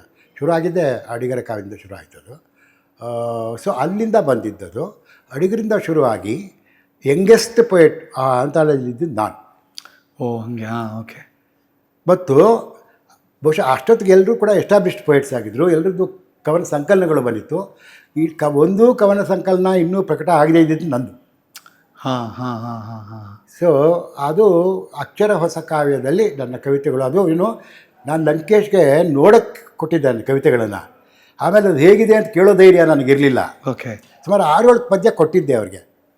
ಅದನ್ನು ಅವರು ಅದನ್ನು ಅದರಲ್ಲಿ ಇನ್ಕ್ಲೂಡ್ ಮಾಡಿ ತಮ್ಮ ಮುನ್ನುಡಿನಲ್ಲಿ ನನ್ನ ಬಗ್ಗೆ ತುಂಬ ಭರವಸೆಯ ಮಾತುಗಳನ್ನು ಬರೆದಿದ್ದರು. ಓಕೆ. ಸೊ ಯಂಗರ್ ಜನರೇಷನ್ನ ಭಾಳ ಮುಖ್ಯ ಕವಿ ಇವನು ಅಂತ. ಯಾವಾಗ ನಿಮ್ಮ ಬಗ್ಗೆ ನಿಮಗೆ ಖುಷಿ ಅನಿಸುತ್ತೆ ಅಂದರೆ, ಯಾವಾಗ ಅನಿಸುತ್ತೆ ಅಂದರೆ ಜನರು ಗುರುತಿಡಿದಾಗ, ಇವರೇ ಲಕ್ಷ್ಮಣರಾವ್ ಅಂತಂದಾಗ ಅದು ಯಾವಾಗ ನಡೀತು ಸರ್? ಯಾವ ಪದ್ಯದಿಂದ ನಡೀತು ಸರ್ ಅದು? ಅಲ್ಲ ಅದೆಲ್ಲ ಆಮೇಲೆ ನನ್ನ ಕವಿತೆಗಳೆಲ್ಲ ಈಗ ಅವಾಗ ನೀವು ಬರೀತಿದ್ರಿ, ಜನ ಓದ್ತಿದ್ರು, ಲಕ್ಷ್ಮಣರಾವ್ ಹೇಗೆ ಕಾಣಿಸ್ತಾರೆ ಅಂತ ಯಾರಿಗೂ ಗೊತ್ತಿಲ್ಲ. ಇಲ್ಲ, ಆ ಕಾಲ ಹೇಗಿತ್ತಪ್ಪ ಅಂದರೆ, ಆ ಕಾಲದಲ್ಲಿ ಅವಾಗ ಈಗಿನ ಥರ ಅವಾಗೇನು ಟಿ ವಿ ಇರಲಿಲ್ಲಲ್ಲ. ಹೌದು, ಕರೆಕ್ಟು. ಸೊ ಮತ್ತು ಮೀಡಿಯಾ ಇರಲಿಲ್ಲ, ಸೋಷಿಯಲ್ ಮೀಡಿಯಾರು ಇಲ್ಲ, ಮೊಬೈಲು, ಸ್ಮಾರ್ಟ್ಫೋನ್ ಏನೂ ಇಲ್ಲ. ಆ ಕಾಲದಲ್ಲಿ ಕವಿಗೋಷ್ಠಿಗಳಾದರೆ ಕವಿಗೋಷ್ಠಿಲಿ ನೋಡ್ಬೋದಾಗಿತ್ತು ಅಷ್ಟೇ. ಹಾಗಾಗಿ ಕವಿಗಳನ್ನು ನೋಡಿದವರೇ ಕಡಿಮೆ. ಆಮೇಲೆ ಪೇಪರಲ್ಲಿ, ಮ್ಯಾಗಝೀನ್ಸಲ್ಲಿ ಪದ್ಯ ಹಾಕಿದ್ರು ಫೋಟೋ ಹಾಕ್ತಾ ಇರಲಿಲ್ಲ. ಹೌದು, ಅದೆಲ್ಲ ಆಮೇಲೆ ಬಂದಿದ್ದು. ಯಾವುದರಿಂದ? ತರಂಗ ಇಂದ ಬಂದಿದ್ದು. ಹೌದು, ಅಗ್ರಿ. ಆ ಕಾಲದಿಂದಲೇ ಹೌದು ಫೋಟೋ ಹಾಕಕ್ಕೆ ಶುರು ಮಾಡಿದ್ದವರು. ಹೌದು. ಅಡ್ರೆಸ್ ಸರ್, ನಮ್ದೆಲ್ಲ ಅಡ್ರೆಸ್ ಕೊಡ್ತಾ ಇರಲಿಲ್ಲ, ಫೋಟೋ ಇರ್ತಾ ಇರಲಿಲ್ಲ, ಫೋನ್ ನಂಬರ್ ಇರ್ತಾ ಇರಲಿಲ್ಲ. ಹಾಗಾಗಿ ನಾವೆಲ್ಲ ಅಜ್ಞಾತರೆ. ಅಲ್ಲ, ಜನಕ್ಕೊಂದು ಕುತೂಹಲ ಇರ್ತಿತ್ತಲ್ಲ, ಇವ್ರು ಹೆಂಗಿದ್ದಾರೆ. ಈಗ ರೇಡಿಯೋದಲ್ಲಿ ಮಾತಾಡ್ಬೇಕಾರೆ ಇವ್ರು ಹೆಂಗೆ ಕಾಣಿಸ್ತಾರೆ ಅಂತ ಒಂದು ಕುತೂಹಲ ಇರುತ್ತೆ. ಹಾಗೆ ಪದ್ಯಗಳಲ್ಲೂ ಇರ್ತಿತ್ತು. ಅವಾಗ ನಿಮ್ಗೆ ಅಂಥದ್ದು ಯಾವ್ದಾದ್ರು ಅನುಭವ ಆಗಿತ್ತಾ? ಅಲ್ಲ, ನನಗೆ ಇನ್ಫ್ಯಾಕ್ಟ್ ಕೆ ಎಸ್ ನರಸಿಂಹಸ್ವಾಮಿಗಳನ್ನ ನೋಡ್ಬೇಕಂತ ಭಾಳ ಆಸೆ ಇತ್ತು. ನರಸಿಂಹಸ್ವಾಮಿಗಳು ನಾನು ನೋಡೇ ಇರಲಿಲ್ವಲ್ಲ ಅವಾಗ. ಇನ್ಫ್ಯಾಕ್ಟ್ ಬೆಂಗಳೂರಿಗೆ ನಾನು ಇಲ್ಲಿ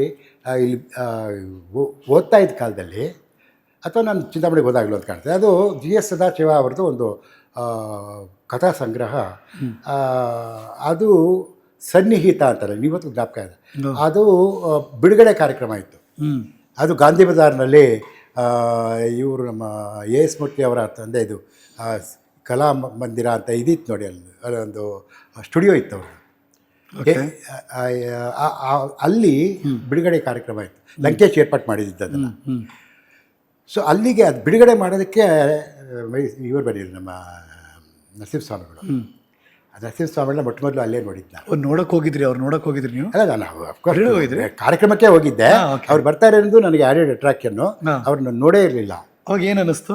ನನಗೆ ಇನ್ಫ್ಯಾಕ್ಟ್ ಒಂಥರ ನಮಗೆಲ್ಲ ಆವಾಗ ಒಂಥರದ ಐಕಾನ್ಸ್ ಅವರೆಲ್ಲ. ಕರೆಕ್ಟು. ಅಡಿಗರು ನಮಗೆ ಎಲ್ಲ ಸಿಗೋರು. ಅಡಿಗರು ಅಂದರೆ ನಮ್ಮ ಚಳುವಳಿಯ ಮುಂದಾಳವಳು. ಆದರೆ ಇವ್ರು ಸಿಗ್ತಾ ಇರಲಿಲ್ಲ. ಹಾಗಾಗಿ ನಮಗೆ ಇವ್ರನ್ನ ನರಸಿಂಹಸ್ವಾಮಿಗಳನ್ನ ನೋಡ್ಬೇಕಂತ ಭಾಳ ಆಸೆ ಇತ್ತು. ಮತ್ತು ನರಸಿಂಹಸ್ವಾಮಿಗೆ ಒಂಥರ ವೆರಿ ಹ್ಯಾಂಡ್ಸಮ್, ಗೊತ್ತಾ ಅವರು? Very handsome. ಮತ್ತು ಭಾಳ ಮೆಲು ಮಾತು, ಭಾಳ ಸಜ್ಜನ. ಎಲ್ಲನೂ ಬಂದರು, ಏನೋ ಬಿಡುಗಡೆ ಮಾಡಿ ಮಾತಾಡಿದ್ರು. ಆಮೇಲೆ ನಾನು ಹೋಗಿ ಅವರಿಗೆ, ಸರ್ ನಿಮ್ಮನ್ನು ನೋಡ್ಬೇಕಂತ ನನಗೆ ಭಾಳ ಆಸೆ ಇತ್ತು ಸರ್ ಅಂತಂದೆ. ನಿರಾಸೆ ಆಯಿತಾ ಅಂತ ಕೇಳಿದ್ರು. ಸರ್, ಇನ್ಫ್ಯಾಕ್ಟ್ ಇವತ್ತಿಗೂ ನನಗೆ ನಂಬಕ್ಕಾಗ್ತಿಲ್ಲ ನಿಮ್ಮನ್ನು ನೋಡಿದ್ದಕ್ಕೆ ಅಂತ. ಆ ಥರ ಇಲ್ಲ. ಭಾಳ ಅಂದರೆ ಭಾಳ ಅನ್ಅಸ್ಯೂಮಿಂಗ್, ವೆರಿ ಸಿಂಪಲ್ ಇದವರು ನರಸಿಂಹಸ್ವಾಮಿ. ಮೆಲು ಮಾತು ಎಲ್ಲರೂ. ಅಂದರೆ ನಾನು ಯಾಕೆ ಹೇಳಿದೆ ಅಂದರೆ, ನಮಗೆಲ್ಲ ಆ ಕಾಲದಲ್ಲಿ ನೋಡೋಕ್ಕೆ ಸಿಗ್ತಾ ಇರಲಿಲ್ಲ ಅವರು. ಅಂದರೆ ಕವಿಗಳು ಅಂದರೆ ಫೋಟೋ ವಿಡಿಯೋ ಎಲ್ಲ ದೂರದ ಮಾತು. ದೂರದ ಮಾತು ಅಲ್ವಾ? ಸೊ ಅವೆಲ್ಲ ಅವಿಂದು ನಮ್ಮ ಕಾಲಕ್ಕೆ ಬಂದಿದ್ದು.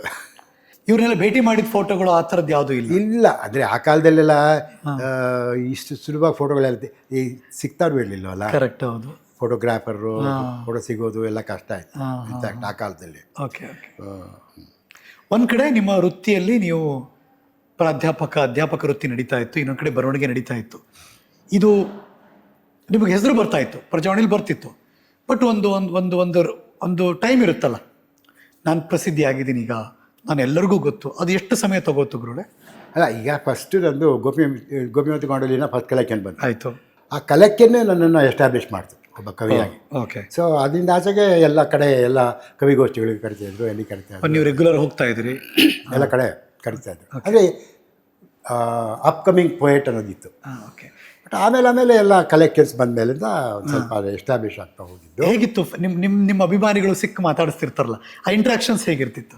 ಅಭಿಮಾನಿಗಳು ಅಂತ ನಾವೇ ಅಭಿಮಾನಿಗಳಾಗಿದ್ದು, ನಾವೇ ಬೇರೆಯವರು, ನಾವೇ ಎಲ್ಲರಿಗೂ ಆಗಲೇ ಇಲ್ಲ.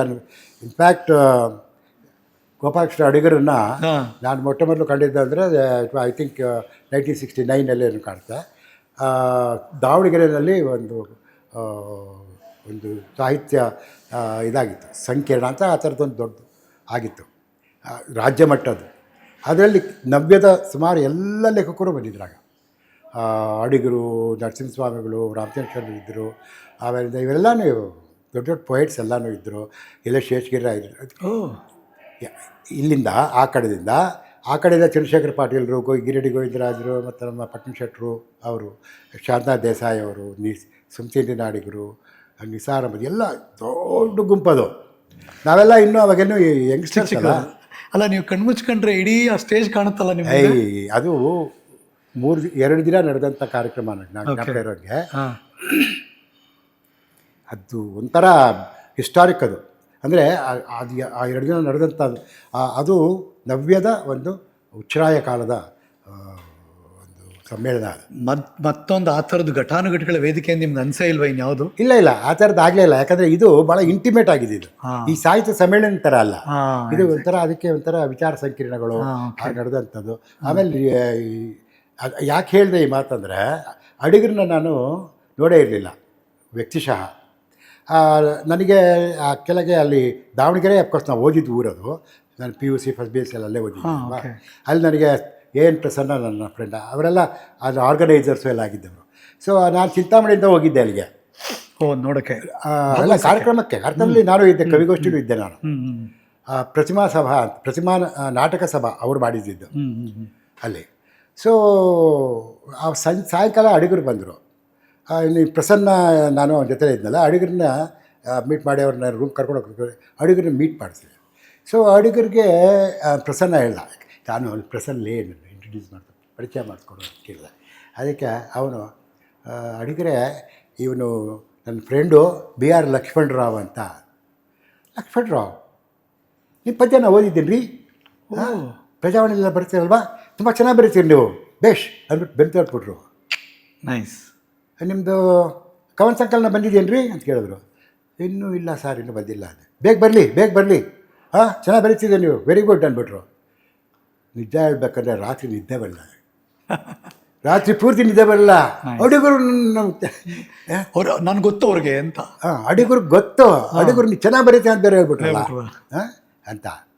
ಅದು ಅಲ್ಲಿಗೆ ನಿಲ್ಲಿಲ್ಲ. ಅದು ಮತ್ತೆ ಅದು ನೋಡಿ, ಯಾಕೆ ಹೇಳ್ತೀನಿ ಅಂದರೆ ಆ ಕಾಲ ಹೇಗಿತ್ತು ಅನ್ನೋಕ್ಕೆ. ಇದು ಅಡಿಗರು ನನಗೆ ಹೇಳಿ ಹೋದರು, ನಾನು ಅದು ಸುಮ್ಮನಾಗ್ಬಿಟ್ಟೆ. ಅಡಿಗರು ಅಲ್ಲಿ ಇದಕ್ಕೆ ಹೋಗಿ, ಸಾಗರಕ್ಕೆ ಹೋಗಿ, ಅಲ್ಲಿ KV ಸುಬ್ಬಣ್ಣ ಅವರ ಅಕ್ಷರ ಪ್ರಕಾಶನ ಆಯಿತು. ಅವ್ರಿಗೆ ಭಾಳ ಕ್ಲೋಸ್. ಆಮೇಲೆ ಸಾಕ್ಷಿ ಎಲ್ಲ ನಡೆಸ್ತಾ ಇದ್ರಲ್ಲ, ಅವ್ರು ಸಾಗರದಲ್ಲೇ ಇದ್ದರು ಅಡಿಗರು. ಆಗ ಅವರು ಸುಬ್ಬಣ್ಣ ಅವ್ರಿಗೆ ಹೇಳಿದ್ದಾರೆ, ಲಕ್ಷ್ಮಣರಾವ್ ಅಂತ ಚೆನ್ನಾಗಿ ಬರೀತಾನೆ ಹುಡುಗ, ಅವ್ರದ್ದೊಂದು ಕವನ ಸಂಕಲನ ಹಾಕ್ರಿ ಅಂತ. ಸೊ ಅವರು ಬೆಂಗಳೂರಲ್ಲಿ ನಮ್ಮ ಇವರಿಗೆ ಇಲ್ಲಿ ಬಾಲಕೃಷ್ಣ ಬಾಕೀನ ಅಂತ ಕರಿತಿದ್ದೆ ನಾನು, ಅವ್ರ ಪ್ರೆಸ್ ಇತ್ತು ಲಿಪಿ ಅಂತ. ಸೊ ಅವ್ರಿಗೆ ಹೇಳಿ ನೀವು ಒಂದು ಕಲೆಕ್ಷನ್ ನೀವು ಪ್ರಿಂಟ್ ಮಾಡಿ ಅಂತ ಹೇಳಿದಾರೆ. ಇವನು ಬಾಕಿ ನನಗೆ ಹೇಳ್ದೆ, ಲಕ್ಷ್ಮಣ ನೋಡಪ್ಪ, ನಿನ್ನ ಕಲೆಕ್ಷನ್ ಮಾಡಿ ಅಂತ ಅಕ್ಷರ ಪ್ರಕಾಶನದಿಂದ ಹೇಳಿದ್ದಾರೆ ಅಂತ ಹೇಳಿದ್ರು. ಅಡಿಗರು ಹೇಳಿದ್ದಾರೆ ಅಂತ ಗೊತ್ತಾಗಿಲ್ಲ ನನಗೆ, ಆಮೇಲೆ ಗೊತ್ತಾಗಿದ್ದದು. ಅದು ಹೇಳಿದ್ದಾರೆ, ಒಂದು ಕಲೆಕ್ಷನ್ ಮಾಡುತ್ತಾ. ಒಂದು ಪುಸ್ತಕ ಪಬ್ಲಿಷ್ ಅದು ಎಷ್ಟು ಕಷ್ಟ ಇತ್ತಾಗ. ಒಬ್ಬ ಕವಿದು ಅದು ಕವನ ಸಂಕಲನ. ಬಟ್ ನನ್ನ ನಡಕ್ಕೆ ಲಕ್ಕಿ ಲಕ್ಷ್ಮಣ ಅಂದಿದ್ದು. ನನಗೆ ಫಸ್ಟು ಅಕ್ಷರ ಪ್ರಕಾಶನದಿಂದ ಬಂತು. ಅಕ್ಷರ ಪ್ರಕಾಶನದಿಂದ ಫಸ್ಟ್ ಕಲೆಕ್ಷನ್ ಬಂದಿದ್ದು. ನನಗೆ ಅವ್ರು ಹೇಳಿದ್ರಲ್ಲ, ಆಮೇಲಿಂದ ಮುನ್ನುಡಿ ಲಂಕೇಶ್ನ ಕೇಳೋ ಅಂದ ಇವನು ಬಾಲಕೃಷ್ಣ. ನನಗೆ ಕೇಳಲೇ ಬರಲ್ಲ ಅಂತ. ಆ ಲಂಕೇಶ್ ಹತ್ರ ಹೋಗಿ, ಸರ್ ಈ ಥರದ ಕಲೆಕ್ಷನ್ ಮಾಡ್ತಿದ್ದಾರೆ ಸರ್, ಅದು ಇವರು ಹೇಳ್ತಿದ್ದಾರೆ, ಅದಕ್ಕೊಂದು ಮುನ್ನುಡಿ ನಮ್ಮಡೆಲ್ಲ ಯಾರಿಗೂ ಮುನ್ನುಡಿ ಬರೆಯಲ್ವಲ್ಲ ಅಂತ ಹೇಳಿದ್ರು. ಇಲ್ಲ ಸರ್, ನೀನು ನನಗೆ ಭಾಳ ಪ್ರಿಯ ಶಿಷ್ಯ, ನಿನಗೆ ಬರಿತೀನಿ ಅಷ್ಟೇ, ಇನ್ಯಾರಿಗೂ ಬರೆಯಲ್ಲ ಅಂದರು. ಬರೆದ್ರು ನಿಮ್ಗೆ ಅದು? ಅವ್ರು ಫಸ್ಟ್ ಕಾಲಕ್ಕೆ ಅವರೇ ಮುನ್ನುಡಿ ಬರೆದಿರೋದು, ಅಯ್ಯೋ ನೈಸ್. ಗೋಪಿ ಮತ್ತು ಕಾಂಡಲೀನಾಗೆ. ಓಕೆ. ಅದಕ್ಕೆ ಲಕ್ಕಿ ಲಕ್ಷ್ಮಣ ಅಂತ ಹೇಳಿದ್ದು. ನೀವು ಒಂಥರ ಲಕ್ಕಿ ಲಕ್ಷ್ಮಣ್, ತುಂಬ ಜನ ಗೊತ್ತಿಲ್ಲ ನೀವು ಡಾರ್ಲಿಂಗ್ ಅಂತ. ಅದು ಬೇರೆ. ಅದು ಆಮೇಲೆ ನಮ್ಗೆ ಅಭಿಮಾನಿಗಳಾದ್ಮೇಲೆ ಒಂದು ಲಕ್ಕಿ ಲಕ್ಷ್ಮಣ್, ಇನ್ನೊಂದು darling of darling poet of Kannada ಅಂತ. ಡಾರ್ಲಿಂಗ್ ಪೊಯೆಟ್ ಆಫ್ ಕನ್ನಡ ಚೆನ್ನಾಗಿ ಕೊಟ್ಟಿದ್ದಾರೆ ನಿಮ್ಗೆ, ಆ್ಯಕ್ಚುಲಿ ಕರೆಕ್ಟಾಗಿ ಇಟ್ಟಿದ್ದಾರೆ ಆ್ಯಕ್ಚುಲಿ. ನಮ್ಮ ಹಳಮನೆ ಅಂತಿದ್ರು ಮೈಸೂರಲ್ಲಿ, ಅವರೇ ಹೇಳ್ತಾ ಇದ್ರು ನೀನು you are darling poet of Kannada ಅಂತ. ಅಂದರೆ ಅದಿರಲಿ, ಅದು ಹೇಳೋದಲ್ವಾ, ನನಗೆ ಜೀವನದಲ್ಲಿ ಆ ಥರ ಸಿಗಬಾರ್ದು ಅಷ್ಟು ಅಂದ್ಬಿಡೋದು. ಅಷ್ಟೊಂದು ಪ್ರೀತಿ ಸಿಕ್ಕಿದೆ, ಸ್ನೇಹ ಸಿಕ್ಕಿದೆ. ಅದೆಲ್ಲ ನನಗೆ ನನ್ನ ಕಾವ್ಯದ ಮೂಲಕ ಸಿಕ್ಕಿದೆ. ಕಾವ್ಯದ ಮೂಲಕ ಅಂದರೆ ಕನ್ನಡದ ಮೂಲಕ ಸಿಕ್ಕಿದೆ. ಅದಕ್ಕೆ ನಾನು ಕನ್ನಡಕ್ಕೆ ಯಾವಾಗಲೂ ನಾನು ಋಣಿಯಾಗಿರ್ತೀನಿ ಅಂತ ಹೇಳೋದು. ಇಲ್ಲ, ಒಳ್ಳೆ ಮಾತು. ಈ ಬರವಣಿಗೆಯಲ್ಲಿ, ಪದ್ಯಗಳಲ್ಲಿ ಈಗ ನಾವು ಗಂಭೀರವಾದಂಥ ಸಾಹಿತ್ಯ, ಪದ್ಯಗಳು, ಜೀವನದ ಮೌಲ್ಯಗಳು, ಜೀವನದ ಆಳ, ಅದೆಲ್ಲವನ್ನೂ ಹೇಳುವಂಥ ಪ್ರಯತ್ನ ನಡೆಯುತ್ತೆ, ನೋಡ್ತೀವಿ ನಾವು. ಆ ಗ್ರಾಫ್ ಹಾಗೇ ಇರುತ್ತೆ. ನಿಮ್ಮ ಗ್ರಾಫ್ ಹಂಗಲ್ಲ ಗುರುಗಳೇ. ಅದೆಲ್ಲೋ ತುಂಟತನ ಟಚ್ ಮಾಡ್ತೀರಾ, ಇನ್ನೆಲ್ಲೋ ಗಂಭೀರವಾದ ವಾಪಸ್ ಬರ್ತೀರಾ, ಮತ್ತಿಲ್ಲೋ ಸಂಸಾರ, ಇನ್ನೊಂದು ಕಡೆ ಪ್ರೀತಿ ಪಯಣ, ಇನ್ನೊಂದು ಕಡೆ ಪಡ್ಡೆ ಹುಡುಗರು. ಹೆಂಗೆ ಸಾಧ್ಯ ಇದೆಲ್ಲ? ಅದೇ ಇದು ನನಗೆ ಹೇಳೋದು, ಇದು ಯಾವುದು ಕಂಪಾರ್ಟ್ಮೆಂಟ್ಸ್ ಅಲ್ವೇ ಅಲ್ಲ. ಒಬ್ಬ ಮನುಷ್ಯನಲ್ಲಿ, ಒಬ್ಬ ಜೀವಂತ ಮನುಷ್ಯನಲ್ಲಿ ಎಲ್ಲವೂ ಇರುತ್ತಲ್ವಾ. ಇವಾಗ ನನ್ನಲ್ಲಿ ಪ್ರೀತಿನೂ ಇರುತ್ತೆ, ಒಂದು ವಿಷಾದನೂ ಇರುತ್ತೆ, ಒಂದು ಆ ರೀತಿಯ ಚಿಂತನೆಯೂ ಇರುತ್ತೆ ಅಲ್ವಾ. ಸೊ ಉದಾತ್ತ ಚಿಂತನೆಗಳು ಇರುತ್ತೆ, ಎಲ್ಲವೂ ಮನುಷ್ಯನಲ್ಲಿ ಇದ್ದೇ ಇರುತ್ತೆ. ಯಾರೂ ಒಬ್ಬ ಕೇವಲ ಪೋಲಿ ಕವಿ ಆಗಿರಲ್ಲ ಅಥವಾ ಯಾರು ಕೇವಲ ಅವೆಲ್ಲ ಅಲ್ಲ. ಕವಿ ನಿಮಗೆ ಆ ಥರದಲ್ಲಿ ನನಗೆ ಹೇಳಿದ್ರೆ, ಅದಕ್ಕೆ ನವೋದಯನ ಯಾಕೆ ಹೇಳ್ತೀವಿ ಅಂದರೆ, ನೀವು ನರಸಿಂಹಸ್ವಾಮಿಗಳನ್ನು ತೊಗೊಳ್ಳಿ, ಈವನ್ ಅಡಿಗರನ್ನು ತೊಗೊಳ್ಳಿ. ಅಲ್ಲಿ ನರಸಿಂಹಸ್ವಾಮಿಗಳ ಕವಿತೆ ಎಂತೆಂಥ ಒಂದು ಕಲೆಕ್ಕಿನಲ್ಲಿ ಎಷ್ಟು ವೈವಿಧ್ಯತೆ ಇರೋದು, ಕವಿತೆಗಳಲ್ಲಿ ಎಷ್ಟು ವೈವಿಧ್ಯತೆ ಇರೋದು. ಆದರೆ ಈ ನವ್ಯದಲ್ಲಿ ಒಂದೇ ಥೀಮ್ ಆಗ್ಬಿಡ್ತದೆ. ಅದಕ್ಕೆ ಮಾನವಲಿತ್ ಅಂತ ಕರೆಯೋದು. ಅದು ಒಂದು ಏಕಶಿಲಾ ವಿಗ್ರಹ ಥರ ಅಷ್ಟೇ. ಅದು ಇದಲ್ಲ. ಇದಾದರೆ ವೈವಿಧ್ಯತೆ ಇರೋದು, ಜೀವನದ ವೈವಿಧ್ಯತೆ. ಅದಕ್ಕೆ ನನ್ನ ಜೀವನದಲ್ಲಿ ಎಲ್ಲವೂ ಇರ್ತದಲ್ವ. ಆ ಥರ ನಾನು ಖುಷಿಯಾದಾಗ ಖುಷಿ ಪದ್ಯ ಬರೆದಿದ್ದೀನಿ, ಪ್ರೀತಿಯಾದಾಗ ಪ್ರೀತಿ ಪದ್ಯ ಬರೆದಿದ್ದೀನಿ. ಉದಾಹರಣೆಗೆ ನಿಮಗೆ ತುಂಬ ಖುಷಿಯಾಗಿದೆ ಯಾವ ಪದ್ಯ? ಇಲ್ವಾ, ಎಷ್ಟೊಂದಿದೆ. ಜಾಲಿಬಾರಿ ಇದೆಯಾ? ಅಲ್ಲ, ಓಕೆ, ಹಾಗೆ. ಅದು ಪಡ್ಡೆ ಹುಡುಗರು ಥರ ಹಾಕೋದು. ಅದು ಮಾಮೂಲಿ ಪ್ರೀತಿ. ಪ್ರೀತಿ ಇದು ನಿಮಗೆ ನನ್ನ ಗೋಪಿ ಮತ್ತು ಕಾಂಡಲೀನದಲ್ಲಿರೋದೆಲ್ಲ ಪ್ರೇಮ ಪದ್ಯಗಳೇ. ಒಂದೆರಡು ಲೈನು ನಮಗೋಸ್ಕರ ಪ್ಲೀಸ್. ಅಲ್ಲ, ಅದರಲ್ಲಿ ಕಲೆಕ್ಕೆನಲ್ಲೇ ಬಂದರೆ ನಿಮಗೆ ಸಖಿ ಗೀತೆ ಇದೆ, ಅದರಲ್ಲಿ ಸಖಿ ಗೀತ ಅದರಲ್ಲೇ ಬರುತ್ತೆ. ಆಮೇಲೆ ಒಂದು ಉರಿ ಅಂತ ಒಂದು ಪದ್ಯ ಬಂದಿದೆ, ಅದು ಕೂಡ ಪ್ರಜಾವಳಿಲಿ ಬಂತು. ಇವೆಲ್ಲ ನನಗೆ ಆ ಕಾಲದಲ್ಲಿ ಭಾಳ ಸೆನ್ಸೇಷನಲ್ ಪೊಯಮ್ಸ್ಗಳು. ಪ್ರೀತಿಯ ಕವಿತೆ ಅಂದಾಗ ನೆನಪಾಗೋ ಕವಿತೆ ಯಾವುದು? ಡು ಯು ರಿಮೆಂಬರ್ ಯಾವ್ದಾದ್ರು ನಿಮ್ಮ ಕವಿತೆಯಲ್ಲಿ ಪ್ರೀತಿಯ ಕವಿತೆ ಇದು ಅಂತ? ಅದರಲ್ಲಿ ಇದರಲ್ಲಿ ಪ್ರೀತಿ ನಾನು ಹೇಳಿದ್ನಲ್ವ, ಕವಿತೆಗಳಲ್ಲೇ ಆ ಥರದ್ದು ಬೇಕಷ್ಟಿದೆ. ಬಟ್ ನಿಮ್ಗೆ ಇಷ್ಟ ಆಗೋದು ಅದೇ ಆ ಥರದ್ದು ಬಂದಾಗ ಏನಾಗುತ್ತೆ ಅಂದರೆ, ನಿಮಗೆ ನೆನಪಿನಲ್ಲಿ ಹೇಳಬೇಕು ಅಂತಂದರೆ ಅದು ಭಾವಗೀತೆಗಳಿಗೆ ಬರಬೇಕಾಗುತ್ತೆ. ಭಾವಗೀತೆಯಲ್ಲೇ ಆಯಿತು, ಭಾವಗೀತೆಯಲ್ಲೇ ತಗೊಳ್ಳೋಣ. ಯಾವುದು ನೆನಪಾಗೋದು? ಅಲ್ಲ, ಇನ್ಫ್ಯಾಕ್ಟ್ ನನ್ನ ಇದು ಕೂಡ ಸುಬ್ಬಾ ಭಟ್ರ ಮಗಳೇ ಇದೆಯಲ್ಲ, ಆ ಸುಬ್ಬಾ ಭಟ್ರ ಮಗಳೇ ಮೊದಲು ಪಬ್ಲಿಷ್ ಆದ ಪ್ರಜಾವಾಣಿನಲ್ಲೇ. ಆವಾಗ ರಗಳೆ ಅಂತ ಪದ್ಯ ಬಂದಿತ್ತದು. ಓ ಹೌದಾ? ಅದು ಮೋಸ್ಟ್ ಪ್ರಾಬಬ್ಲಿ 1970 ನಮ್ಮ 1976 ನನ್ನ ಮೊದಲೇ ಮಗ ಹುಟ್ಟಿದ ಕಾಲಕ್ಕೆ 76 ಬಂದ ಪದ್ಯ ಅದು ರಗಳೆ ಅಂತ. ಓಕೆ. ರಗಳೆ ಅಂತ ಸುಬ್ಬಾ ಭಟ್ರ ಮಗಳೇ ಇದೆಲ್ಲ ನಂದೇ ತಗೊಳ್ಳೆ ಅಂತ ಶುರು ಆಗತ್ತದು. ಹೌದು. ಕೊನೆಯದು ಸುಬ್ಬಾ ಭಟ್ರ ಮಗಳೇ ಸಾಕಾಯಿತೆ ನನ್ನ ರಗಳೆ ಅಂತ ಬರುತ್ತೆ. ಅದು ದೊಡ್ಡ ಪದ್ಯ. ಅದು ಹೆಂಡತಿಗೆ ಹೇಳಿದ್ದ? ಹೆಂಡತಿಗೆ. ಸುಬ್ಬಾ ಭಟ್ರ ಮಗಳನ್ನ ಯಾರು? ಸುಬ್ಬಾ ಭಟ್ರ. ಅದರಿಂದ ಹೆಂಡತಿಗೆ ಬರೋದು ಪ್ರೇಮ ಪದ್ಯ ಅದು. ಒಂದು ಲೈನು ಪ್ಲೀಸ್ ನಮಗೋಸ್ಕರ, ಆನ್ ಡಿಮ್ಯಾಂಡ್. ಅದು ಆಮೇಲೆ ಹಾಡಾಯಿತು. ಅಲ್ಲ, ಅದೇ ನೀವು ಆ ಸಾಲು ನಿಮ್ಮಿಂದ ಕೇಳಬೇಕು ಅಂತ. ಅಲ್ಲ, ಹಾಡು ಇನ್ಫ್ಯಾಕ್ಟ್ ನಾನು ಹಾಡ್ತಾ ಇದ್ದೆ ಆ ಕಾಲದಲ್ಲಿ. ಆಮೇಲೆ ಅಶ್ವಥ್ ಮಾಡಿದ್ದು. ಅಶ್ವಥ್ ಟ್ಯೂನಲ್ಲಿ ಅದು ಭಾಳ ಪಬ್ಲಿಷ್ ತುಂಬ ಜನಪ್ರಿಯ ಆಗಿದೆ ಕೂಡ. ಅದು ಸುಬ್ಬಾ ಭಟ್ಟರ ಮಗಳೇ ಇದೆಲ್ಲ ನಂದೇ ತಗೊಳ್ಳೆ, ಸುಬ್ಬಾ ಭಟ್ಟರ ಮಗಳೇ ಇದೆಲ್ಲ ನಂದೇ ತಗೊಳ್ಳಿ, ನೀಲಿ ನೈಲಕ್ಸಿನ ಮೇಘ ವಿನ್ಯಾಸದ ಆಕಾಶದ ಸೀರೆ, ದಿಗಂತಗಳೇ ಮೇರೆ, ಮುಂಜಾವಿನ ಬಂಗಾರದ ಬೆಟ್ಟ, ಬೆಳದಿಂಗಳ ಬೆಳ್ಳಿ, ನಿನ್ನ ಭಾಗ್ಯಕ್ಕೆ ಎಣೆಯಲ್ಲಿ ಸುಬ್ಬ ಭಟ್ಟರ ಮಗಳೇ ಇದೆಲ್ಲ ನಂದೇ ತಗೊಳ್ಳೆ, ಸುಬ್ಬ ಭಟ್ಟರ ಮಗಳೇ ಇದೆಲ್ಲ ನಂದೇ ತಗೊಳ್ಳಿ. ಎಷ್ಟು ಒಂಥರ ನಮ್ಮ ಮಜವಾಗಿ ಅನಿಸುತ್ತೆ. ಸಾಹಿತ್ಯ ಎಷ್ಟು ಚೆನ್ನಾಗಿ ಅರ್ಥ ಆಗ್ಬಿಡುತ್ತೆ. ಸಂಗೀತವು ಸೇರಿದಾಗ ನಾವು ಮರೆಯೋಕ್ಕೆ ಸಾಧ್ಯನೇ ಇಲ್ಲ. ಅಲ್ಲೇ ಈ ಸುಬ್ಬ ಭಟ್ಟರ ಮಗಳೇ ಕ್ಯಾಸೆಟ್ ವಿಷಯಕ್ಕೆ ಬಂದಾಗ ಹೇಳ್ತೀನಿ. ಹಾಂ, ಅದು ಆ ಕಾಲದಲ್ಲಿ ತುಂಬ ಟ್ರೆಂಡಿ ಆಯಿತು. ಹೌದು. ಅದು ಬಂದಿದ್ದು 1987 ಹ್ಞೂ. ಕ್ಯಾಸೆಟ್ ಬಂದಿದ್ದು. ಇವತ್ತಿನ ಭಾಷೆಯಲ್ಲಿ ಹೇಳಬೇಕು ಅಂದರೆ ವೈರಲ್. ಆಗ ಯಾಕೆ ಅಂತ ಹೇಳ್ತೀನಿ. ಹಾಂ, ಅದು ಕೇವಲ 1 ತಿಂಗಳಲ್ಲಿ 1 ಲಕ್ಷ ಕ್ಯಾಸೆಟ್ ಮಾರಾಟ ಆಯಿತು. ಅಬ್ಬಾ, ಇವರಲ್ಲಿ ಯಾರು ಲಹರಿನಲ್ಲಿ. ಲಹರಿ. ಹಾಂ, ಓಕೆ. ಅವೆಲ್ಲೂ ಯಾವಾಗಲೂ ಹೇಳ್ತಿರ್ತಾರೆ ಸಾರ್ ಇನ್ನು ಅಂತಂದು ಕ್ಯಾಸೆಟ್ ಕೊಡಿದ್ದಾರೆ ನಮಗೆ ಅಂತ. ಆದರೆ ಯಾಕಾಯಿತು ಅಂತ, 87ನೇ ಇಸ್ವಿಲಿ 1 ತಿಂಗಳು 1 ಲಕ್ಷ ಕ್ಯಾಸೆಟ್. 1 ಲಕ್ಷ ಕ್ಯಾಸೆಟ್. ಅಲ್ಲ, ಯಾಕಾಯಿತು ಅಂತಂದರೆ ಹಾಂ, ಇನ್ಫ್ಯಾಕ್ಟ್ ಆ ಕಾಲದ ಹುಡುಗರಿಗೆ ಬೇಕಾಗಿದ್ದ ಎಲ್ಲ ಭಾವಗಳು ಇದೆ ಅದರಲ್ಲಿ, ಮತ್ತು ಬಹಳ ಮುಕ್ತವಾಗಿದೆ ಅದು. ಅದು ಹಿಂದೆ ಭಾಳ ರೊಮ್ಯಾಂಟಿಕ್ ಸಾಂಗ್ಸ್ ಎಲ್ಲ ಇರೋದು. ಹಾಂ, ಬಟ್ ಇದರಲ್ಲಿ ನಿಮಗೆಲ್ಲ ಎಲ್ಲ ಆ ಹುಡುಗರ ಅವರ ಉಪಯೋಗಿಸೋ ಭಾಷೆಯ ಮತ್ತು ಅವರ ಸಂವೇದನೆಯ ಹಾಡುಗಳು. ಫಾರ್ ಇನ್ಸ್ಟೆನ್ಸ್ ಈಗ ಇದೇ ಇದೆ, ಜಾಲಿಬಾರಿನಲ್ಲಿ ಕೂತ ಪೋಲಿ ಗೆಳೆಯರು ಗೋಪಿಯನ್ನು ಪಾಪ ಗೇಲಿ ಮಾಡುತ್ತಿದ್ದರು, ಗುಂಡು ಹಾಕೋ ಗೋಪಿ ನಂಗೆ ಸಾಕಪ್ಪ ಕಾಫಿ, ಚಿಕನ್ ಬಿರಿಯಾನಿ ಏಕ ಲೋಟ ತಂಡ ಪಾನಿ ಇದು ಅವ್ರ ಮಾತದು, ಅವ್ರ ಭಾಷೆ ಅದು. ಕರೆಕ್ಟ್ ಅಲ್ವಾ? ಹೌದು, ಅಲ್ಲಿ ಕೂತಾಗ ಅದೇ ಥರ ಮಾತಾಡೋದು ಅಲ್ವಾ? ಅದು ಬಣ್ಣಿಸಲೇ ಹೆಣ್ಣೆ, ಏನು ಬಣ್ಣಿಸಲೇ ಹೆಣ್ಣೆ ನಿನ್ನ ಮಹಿಮೆಯನ್ನು ಏನೆಂದು ಬಣ್ಣಿಸಲಿ. ಹಿಂದವ್ರು ಹೆಂಗೆ ಬಡಿಸಿದ್ರು ಗೊತ್ತಿಲ್ಲ, ಇಲ್ಲಿ ಹೆಂಗೆ ಬರುತ್ತೆ, ಗೋಲು ಹೊಡೆದಂತೆ ಮರಡೋಣ ತಪ್ಪಿಸಿ ಎಲ್ಲರನು ಮಿಂಚು ನೋಟದಲ್ಲೇ ನನ್ನೆದೆಯ ಹೊಕ್ಕೆಯಲ್ಲೇ, ಕಪಿಲನ ಸಿಕ್ಸರಿನಂತೆ ನಮ್ಮ ಪ್ರೇಮ ಕೂಡ ದಾಟಿ ಹಾರಿತಲ್ಲೇ ಈ ಜಗದ ಎಲ್ಲೇ ಬಣ್ಣಿಸಲೇ ಹೆಣ್ಣೆ. ಇದು ಹೊಸ ಇಮೇಜಸ್. ಸ್ಪೋರ್ಟ್ಸ್ ತಂದ್ಬಿಟ್ರಿ ನೀವು. ಸ್ಪೋರ್ಟ್ಸ್ ಅಂದರೆ ಆಟ ಅಂತಲೇ. ಹಾಂ, ಹೌದು. ಎಲ್ಲ ಆಟ ಬರುತ್ತೆ. ಹಾಂ, ಸೋತಳು ನಿನಗೆ PT ಉಷಾ, ಅಡೆತಡೆಗಳ ದಾಟಿ ಓಡುವ ವೇಗದಲ್ಲಿ ನನ್ನ ಕೂಡುವ ತವಕದಲ್ಲಿ, ಮೀರಿದೆ ನಾನು ಗವಾಸ್ಕರನ 100ಗಳ ದಾಖಲೆ, ನಿನಗಿತ್ತ ಮುತ್ತಿನಲ್ಲಿ ಪಡೆದ ಸಿರಿ ಸಂಪತ್ತಿನಲ್ಲಿ, ಬಣ್ಣಿಸಲೇ ಹೆಣ್ಣೆ. ಇಲ್ಲಿ ತನಕ ಸ್ಪೋರ್ಟ್ಸಾ?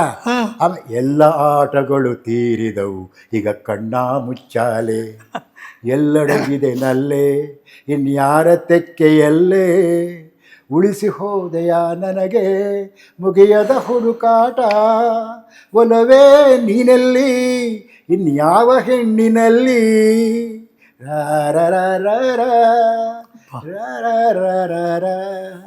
ಆ ಚೇಂಜ್ ಓವರ್ ಚೆನ್ನಾಗಿ ಕೊಟ್ರಿ. ಆಮೇಲೆ ಅಲ್ಲಿ ಒಂದು ಏನು ಚೇಂಜ್ ಇದೆ ಅಂದರೆ, ಹಳೆ ಕಾಲಕ್ಕೂ ಇಲ್ಲಿ ಕಾಲಕ್ಕೂ ಅಲ್ಲಿ ಇವಳು ಎಲ್ಲಡಗಿದೆ ನಲ್ಲಿ ಇನ್ಯಾರ ತೆಕ್ಕೆಯಲೆ, ಅಲ್ಲಿ ತನಕ ಓಕೆ ನವದೇನೆ. ಆಮೇಲೆ ಉಳಿಸಿ ಹೋದೆಯ ನನಗೆ ಮುಗಿಯದ ಹುಡುಕಾಟ, ಒಲವೇ ನೀನೆಲ್ಲಿ ಇನ್ಯಾವ ಹೆಣ್ಣಿನಲ್ಲಿ ಅಂತ ಇನ್ನೊಂದು ಹೆಣ್ಣಿಗೆ ಹೋಗಿರ್ತಾನೆ, ಆಗಲೇ ಅವಳು ಹುಡ್ಕೊಂಡೋಗಿರ್ತಾನೆ ಅಂತ. ಸೊ ಇದು ಆ ಕಾಲದ ಆ ಟ್ರೆಂಡ್. ಅಂದರೆ ಇವರು ಅಲ್ಲಿ ನಿಂತೋಗಲ್ಲ, ದೇವದಾಸ್ ಥರ. ಕರೆಕ್ಟು. ಸೊ ಇದು ಅಂದರೆ ಹೊಸ ಇಮೇಜರಿ ಅವೆಲ್ಲ ಇತ್ತಲ್ಲ, ಅದು ಆಗಿನ ಕಾಲದ ಹುಡುಗರಿಗೆ ಭಾಳ ಖುಷಿಯಾಗಿದ್ದು, ಇಷ್ಟ ಆಗಿದ್ದು. ಇದೆಲ್ಲ ನೀವು ಪ್ರತಿದಿನ ನೀವು ವಾಚ್ ಮಾಡ್ತಾ ಇದ್ದಿದ್ದು, ನೋಡ್ತಿದ್ದು, ಹೋಗಿದ್ದ ಜಾಗ, ಕೂತ ಜಾಗ, ಮಾತಾಡಿದ್ದು, ಇದೇ ಅನುಭವನ ಗುರುಗಳೇ? ಎಲ್ಲೂ ಅಷ್ಟೇ. ಈಗ ನನಗೆ ಇನ್ನೊಂದೇನೆಂದರೆ, ಒಂದು ಅಡ್ವಾಂಟೇಜ್ ಅಂದ್ರೆ ನಾನು ಸಾಹಿತ್ಯೋಪಜೀವಿ ಅಂತ. ಏನ? ಸಾಹಿತ್ಯೋಪಜೀವಿ ಅಂತ. ಸಾಹಿತ್ಯೋಪಜೀವಿ. ಸಾಹಿತ್ಯ ಪ್ಯಾರಸೈಟ್ ನಾನಲ್ಲ. ಓಕೆ. ನನಗೆ ಅದೇನೋ ಈಟ್ ಕ್ರಿಕೆಟ್ ಡ್ರಿಂಕ್ ಕ್ರಿಕೆಟ್ ಅಂತ ಹೇಳ್ತಿಲ್ಲ, ಹಂಗಲ್ಲ. ಹಂಗಲ್ಲ. ಮತ್ತೆ ನನಗೆ ಎಲ್ಲವೂ, ನನಗೆ ಅನೇಕ ಈ ರೀತಿಯ ಏನೋ ನನ್ನ ಇಷ್ಟವಾದಂಥದ್ದು ಬೇಕಾದ್ರೆ.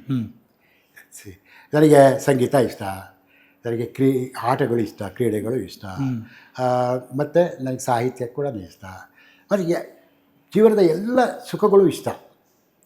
ಸೊ ಅದಕ್ಕೆ ನಾನು ಲೌಕಿಕ ಕವಿ ಕೂಡ. ಸೊ ಚೆನ್ನಾಗಿದೆ ಅದು. ನವ್ಯ ಅಲ್ಲ, ನವೋದಯ ಅಲ್ಲ, ಬಂಡಾಯ ಅಲ್ಲ, ನಾನು ಲೌಕಿಕ ಕವಿ. ಹೌದು. ಅಂದರೆ ಐ ಲವ್ ಲೈಫ್. ನೈಸ್.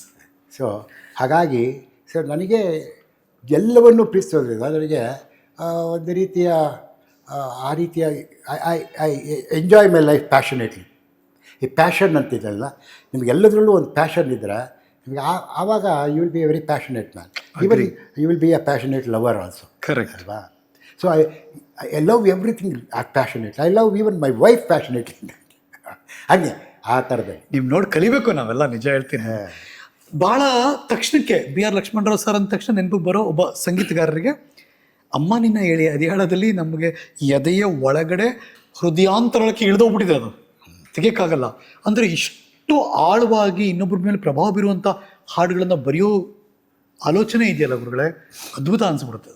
ಇಲ್ಲ, ಅದು ಈ ಅಮ್ಮ ನಿನ್ನ ಎದೆಯಾಳದಲ್ಲಿ ಬಂದಾಗ ಒಂದು ವಿಷಯ ಏನಂದ್ರೆ, ಅದು ಯಾಕೆ ಇವತ್ತಿಗೂ ಕೂಡ ಭಾಳ ಜನಪ್ರಿಯ ಆಗಿದೆ ಅನ್ನೋದಕ್ಕೆ ಎಷ್ಟು ವರ್ಷ ಆಯ್ತು ಆ ಹಾಡಿಗೆ? ಹೌದು, ಅದಕ್ಕೆ ಎರಡು ಕಾರಣ ಇದೆ. ಒಂದು, ಅಮ್ಮ ಅಫ್ಕೋರ್ಸ್ ಪ್ರತಿಯೊಬ್ಬರಿಗೂ ಭಾವನಾತ್ಮಕವಾಗಿ ಯಾರಲ್ಲಿ ಭೇದ ಭಾವ ಇಲ್ಲ. ಇಡೀ ವಿಶ್ವದಲ್ಲಿ ಎಲ್ರಿಗೂ ಅದು ಗಂಡು ಮಕ್ಕಳಿಗೆ ಹೆಣ್ಮಕ್ಳಿಗೆ ಅಮ್ಮ ಅಂತಂದರೆ ಅಮ್ಮನ ಮೀರಿದ್ದು ಇನ್ನೇನು ಇಲ್ಲ ಅಂದರೆ ಅದೊಂದಿದೆ. ಹೌದು. ಇದು ಕೇವಲ ಅಮ್ಮನ ಬಗ್ಗೆ ಪದ್ಯ ಅಲ್ಲ. ಇದು ಅಮ್ಮ ನಿನ್ನ ಎದೆಯಾಳದಲ್ಲಿ ಇದು ತಾಯಿ ಅಷ್ಟೇ ಅಲ್ಲ, ನೆಲತಾಯಿಯ ಬಗ್ಗೆ. ಹಾಂ. ಸೊ ಇದಕ್ಕೆ ಇದು ಎರಡು ಆಯಾಮಗಳಿದೆ ಈ ಪದ್ಯಕ್ಕೇ. ಇದು ನಾನು ಕೇವಲ ಇದನ್ನ ತಾಯಿ ಬಗ್ಗೆ ಹೇಳ್ತಾ ಇಲ್ಲ, ನೆಲತಾಯಿ ಬಗ್ಗೆನೂ ಹೇಳ್ತಾ ಇದ್ದೀನಿ. ಬಿಡದ ಭುವಿಯ ಮಾಯೆ ಇದು. ಕರೆಕ್ಟ್. ಸೊ ಇದು ಎರಡು ಪಾತಳಿನಲ್ಲಿದೆ ಇದು. ಅದರಿಂದಲೇ ಈ ತಾಯಿ ನಮ್ಮನ್ನು ಹೇಗೆ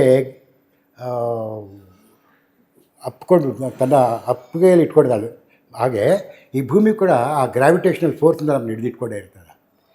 ಸೊ ನಾನೇನಾದರೂ ಎಕ್ಸ್ಪ್ಲೋರ್ ಮಾಡಬೇಕಾಗಿದ್ರೆ ವಿಶ್ವವನ್ನು ಈ ಗ್ರಾವಿಟೇಷನಲ್ ಫೋರ್ಸ್ನ ದಾಟಿ ಹೋಗಬೇಕು ಅಲ್ವಾ? ಸೊ ಎಸ್ಕೇಪ್ ವೆಲಾಸಿಟಿನಲ್ಲಿ ಹೋಗ್ಬೇಕು ನಾವು. ಕರೆಕ್ಟು. ಹೋಗಿ ಎಲ್ಲ ಮಾಡಿದ ಮೇಲೆ ಇಂಧನ ತೀರದ ಮೇಲೆ ಮತ್ತೆ ಭೂಮಿಗೆ ವಾಪಸ್ ಬರಬೇಕು ಅಲ್ವಾ? ಸೊ ನಾನು ಅದಕ್ಕೆ ಹೇಳ್ತಾ ಇದ್ದೀನಿ, ಭೂಮಿ ತಾಯಿಗೂ ಹೇಳ್ತಾ ಇದ್ದೀನಿ. ನನಗೆ ಇವತ್ತಿಗೂ ಕೂಡ ಅದಕ್ಕೆ ನಾನು ಹೇಳಿದ್ದು ಲೌಕಿಕ ಕವಿ. ನಾನು ಏನಿದ್ರು ನನಗೆ ಆಧ್ಯಾತ್ಮಿಕವಾಗಿ ಆ ಥರದ ಆಸಕ್ತಿಗಳು ಇಲ್ಲ, ಅನುಭವಗಳು ಇಲ್ಲ. ಸೊ ನನಗೆ ಆಧ್ಯಾತ್ಮಿಕವಾಗಿ ನಾನೇನಿದ್ರು ಭೂಮಿ ತಾಯಿಯ ಮಗ. ಅದೂ ಕೂಡ ಹೇಗೇನು ನರಸಿಂಹಸ್ವಾಮಿ ಕೂಡ ಅವರು ಭೂಮಿ ತಾಯಿಯ ಮಗನೇ. ಅವ್ರಿಗೆ ದೇವರು ಅಂದರೆ ಅವರು ತಾಯಿಯನ್ನು ಬಿಟ್ಟೋದು ತಂದೆ ಅಂತಾರೆ. ಹಾಂ, ಓಕೆ. ತಾಯಿನ ಬಿಟ್ಟೋಗ್ಬಿಟ್ಟಿದ್ದಾರೆ. ಇವಾಗ ಬಂದುಬಿಟ್ಟು ದೊಡ್ಡವನಾದ್ಮೇಲೆ ಬಾರೋ ನಿನ್ನ ಸಿಂಹಾಸನ ಕೊಡ್ತೀನಿ ಅಂದರೆ ಅದಕ್ಕೆ ಹೇಳಿದೆ, ಹಿಡಿದಿರು ನನ್ನ ಸಿಂಹಾಸನ ಮೇಲೆ ತೊಡಿಸದಿರು ರತ್ನ ಕಿರೀಟವನ್ನು, ಕೊರಳಿಗೆ ಭಾರ ನನಗೆ ನಕ್ಷತ್ರ ಮಾಲಿಕೆ, ನಾನು ಒಳ್ಳೆ ದೊರೆತನವನು ಅಂತ ಹೇಳ್ತಾರೆ ದೇವರಿಗೆಲ್ಲ. ಸೊ ಬಂದ ಬಾಗಿಲು ಮಣ್ಣು, ಬಿಡುವ ಬಾಗಿಲು ಮಣ್ಣು, ನಡುವೆ ಕಾಪಾಡುವುದು ತಾಯ ಕಣ್ಣು ಅಂತ ಅವರು ಭೂಮಿಯನ್ನು ನಂಬಿದ ಕವಿ. ಅದಕ್ಕೆ ಅವರೇ ನನಗೆ ಮಾದರಿ. ಸೊ ನಾನು ಈ ಭೂಮಿ ತಾಯಿ ಮಗನೇ. ಅದಕ್ಕೆ ನನಗೆ ಇಲ್ಲಿ ತಾಯಿನೂ ಅಷ್ಟೇ, ತಾಯಿಗೇನೆಂದರೆ ಮಗುನ ಅವಳು ಆ ಥರದ ಪ್ರೊಟೆಕ್ಟಿವ್ ಒಂದು ಇದಿರುತ್ತಲ್ಲ ಮೆಂಟ್ಯಾಲಿಟಿ ಅಂದರೆ, ಅವಳಿಗೆ ಮಗುನ ಬಿಟ್ಟರೆ ಎಲ್ಲಿ ಬಿದ್ದೋಗುತ್ತೋ ಎಲ್ಲಿತ್ತ. ಸೊ ನಾನು ಬಿಡಮ್ಮ, ನಾನು ಹೋಗಬೇಕು, ಮುಂದೆ ಹೋಗ್ತೀನಿ ನೋಡಿ. ಎಷ್ಟು ದೂಡು ಹೊರಗೆ ನನ್ನ ಎಷ್ಟು ಆಪ್ಟಾಗಿತ್ತು ಅಂದರೆ ಅದಕ್ಕೆ ಕೊಟ್ಟಿರುವ ಸಂಯೋಜನೆ ಮತ್ತು ನಿಮ್ಮ ಸಾಹಿತ್ಯ. ಇಲ್ಲ, ಅದಕ್ಕೆ ನಾನು ಹೇಳ್ತಿಲ್ಲ. ಇನ್ಫ್ಯಾಕ್ಟ್ ಇವತ್ತದು ಜಗತ್ತಿನಲ್ಲಿ ನಾನು ಎಲ್ಲ ಕಡೆ ಹೋಗಿದ್ದೀನಿ. ನಾನು ಅಮೇರಿಕಾ, ಇಂಗ್ಲೆಂಡು ಮತ್ತು ಗಲ್ಫ್ ಕಂಟ್ರೀಸು, ಸಿಂಗಪೂರು, ಎಲ್ಲೆಲ್ಲಿ ಕನ್ನಡಿಗರಿದ್ದಾರೋ ಅಲ್ಲಿಗೆ ಬಿ ಆರ್ ಲಕ್ಷ್ಮಣರಾವ್ ಅವ್ರಿಗೆ ಗೊತ್ತಿಲ್ಲದೆ ಇರ್ಬೋದು. ಅಮ್ಮ ನಿನ್ನ ಎದೆಯಾಳದಲ್ಲಿ ಮತ್ತೆ ಎಲ್ರಿಗೂ ಗೊತ್ತು. ನೀವು ಗೊತ್ತಿರ್ತೀರಾ ಸರ್? ಅಲ್ಲಲ್ಲ, ಹಂಗೆ ಅಕಸ್ಮಾತ್ ಗೊತ್ತಿಲ್ಲದೆ ಇದ್ರು ಹಾಡು ಗೊತ್ತಿರುತ್ತೆ ಅಂತ ಒಂದ್ಸರಿ ಗುನುಗಿ ಅದು ಅಲ್ಲ. ಅದಕ್ಕೆ ಇವತ್ತು ನಾನು ಹೇಳ್ತಾ ಅಲ್ಲೂ ಎಗೈನ್ ಲಕ್ಕಿ ಯಾಕಂದರೆ ಈ ಭಾವಗೀತೆಗಳ ಕ್ಷೇತ್ರಕ್ಕೆ ಬಂದಾಗಲೂ ಅಲ್ಲೂ ಕೂಡ ನೋಡಿ I met the right people at right place at the right time. ನನಗೆ ಸಿಕ್ಕಿದವರು ಅನಂತ ಸ್ವಾಮಿ, ಅಶ್ವಥ್, ಅದರಲ್ಲೂ ಅಶ್ವಥ್. ಸೊ ಇವತ್ತೇನಾದರೂ ಇಡೀ ಪ್ರಪಂಚದಲ್ಲಿ ನನ್ನನ್ನು ಇವತ್ತು ಗುರುತಿಸಿದ್ದಾರೆ ಅಂತಂದರೆ so I must be thankful to Ashwath. ಅಂತ ಅದ್ಭುತವಾದ ಸಂಯೋಜನೆಗಳು ಮಾಡಿದ್ದಾರೆ ಅಮ್ಮ ನಿನ್ನ ಎದೆಯಾಳದಲ್ಲಿ. ಅಂಥ ಒಂದು ಸಂಯೋಜನೆ ಅದು. ಅದರಿಂದಲೇ ಅದು ಸಾಹಿತ್ಯ ಮತ್ತು ಸಂಗೀತ ಸೇರಿ ಅದು ಇವತ್ತು ಆ ಥರದ ಒಂದು ಸಾಲು ಏನಂದರೆ ಅದೊಂದು ಯಾಕೆ ಹೇಳ್ತೀನಿ, ಅದೊಂದು ಏನಂದರೆ ಅದು ಬರೆದಿದ್ದು ನಾನು, ಕಂಪೋಸ್ ಮಾಡಿದ್ದು ಅಶ್ವಥ್. ಆದರೆ ಹೆಣ್ಮಕ್ಳು ಹಾಡಾಗೋಯ್ತದು. ಹೌದು, ಕರೆಕ್ಟ್. ತುಂಬ ಬರೀ ಹೆಣ್ಮಕ್ಳು ಹಾಡಿರೋದು, ಅದು ಗಂಡು ಮಕ್ಳು ಹಾಡಿರೋದು ರೆಕಾರ್ಡ್ ಆಗಿಲ್ಲ ಎಲ್ಲೋ. ಹಾಗಾಗ್ಬಿಟ್ಟು ಅದಕ್ಕೆ ಅಮ್ಮ ನಿನ್ನ ಎದೆಯಾಳದಲ್ಲಿ ಗಾಳಕ್ಕೆ ಸಿಕ್ಕ ಮೀನು ಮಿಡುಕಾಡುತ್ತಿರುವೆ ನಾನು. ಕಡಿಯಲೊಲ್ಲೆ ನೀ ಕರುಳ ಬಳ್ಳಿ, ಒಲವೂಡುತ್ತಿರುವ ತಾಯೇ, ಬಿಡದ ಭುವಿಯ ಮಾಯೆ. ಅಮ್ಮ ನಿನ್ನ ಎದೆಯಾಳದಲ್ಲಿ ಗಾಳಕ್ಕೆ ಸಿಕ್ಕ ಮೀನು, ಮಿಡುಕಾಡುತ್ತಿರುವೆ ನಾನು. ಯಪ್ಪ, ಎಷ್ಟು ಅರ್ಥ ಇದೆ ಇದರಲ್ಲಿ, ಅದ್ಭುತ. ಅಲ್ಲ, ಅವರು ಅದಕ್ಕೆ ಆ ಕಂಪೋಸ್ ಮಾಡೋಕ್ಕೆ ಎಷ್ಟು ಚೆನ್ನಾಗಿ ಮಾಡಿದ್ದಾರೆ ಅಂದರೆ ನೋಡಿ, ಎಲ್ಲೂ ಅವರು ಅದು ಸಂಗೀತದ ಒಂದು ಚೌಕಟ್ಟಿನಲ್ಲಿ ಇಲ್ಲ ಅದು. ಅವರು ನಿನ್ನ ರಕ್ಕೆಗೂಡಲ್ಲಿ ಬೆಚ್ಚಗೆ ಅಡಗಲಿ ಎಷ್ಟು ದಿನ, ದೂಡು ಹೊರಗೆ ನನ್ನ ಓಟ ಕಲಿವೆ, ಒಳನೋಟ ಕಲಿವೆ, ನಾ ಕಲಿವೆ ಊರ್ಧ್ವಗಮನ, ಓ ಅಗಾಧ ಗಗನ, ಓ ಅಗಾಧ ಗಗನ. ಆಮೇಲೆ ಮೇಲೆ ಹಾರಿ ನಿನ್ನ ನೋಡಿ, ಅಲ್ಲಿ ಎಷ್ಟು ಡಿಫ್ರೆನ್ಸ್ ಇದೆ. ಹೌದು, ಕರೆಕ್ಟ್. ಬರೀ ಸಾಹಿತ್ಯಕ್ಕೆ ಅವ್ರು ಸಂಗೀತ ಮಾಡಿದ್ದಾರೆ ಅದು. ಕರೆಕ್ಟ್. ಮೇಲೆ ಹಾರಿ ನಿನ್ನ ಸೆಳೆತ ಮೀರಿ ನಿರ್ಭಾರ ಸ್ಥಿತಿಗೆ ತಲುಪಿ, ಬ್ರಹ್ಮಾಂಡವನ್ನೇ ಬೆದಕಿ ಇಂಧನ ತೀರಲು ಬಂದೇ ಬರುವೆನು ಮತ್ತೆ ನಿನ್ನ ತೊಡೆಗೆ, ಮೂರ್ತ ಪ್ರೇಮದೆಡೆಗೆ, ಮೂರ್ತ ಪ್ರೇಮದೆಡೆಗೆ. ಅಮ್ಮ ನಿನ್ನ ಎದೆಯಾಳದಲ್ಲಿ ಗಾಳಕ್ಕೆ ಸಿಕ್ಕ ಮೀನು, ಮಿಡುಕಾಡುತ್ತಿರುವೆ ನಾನು.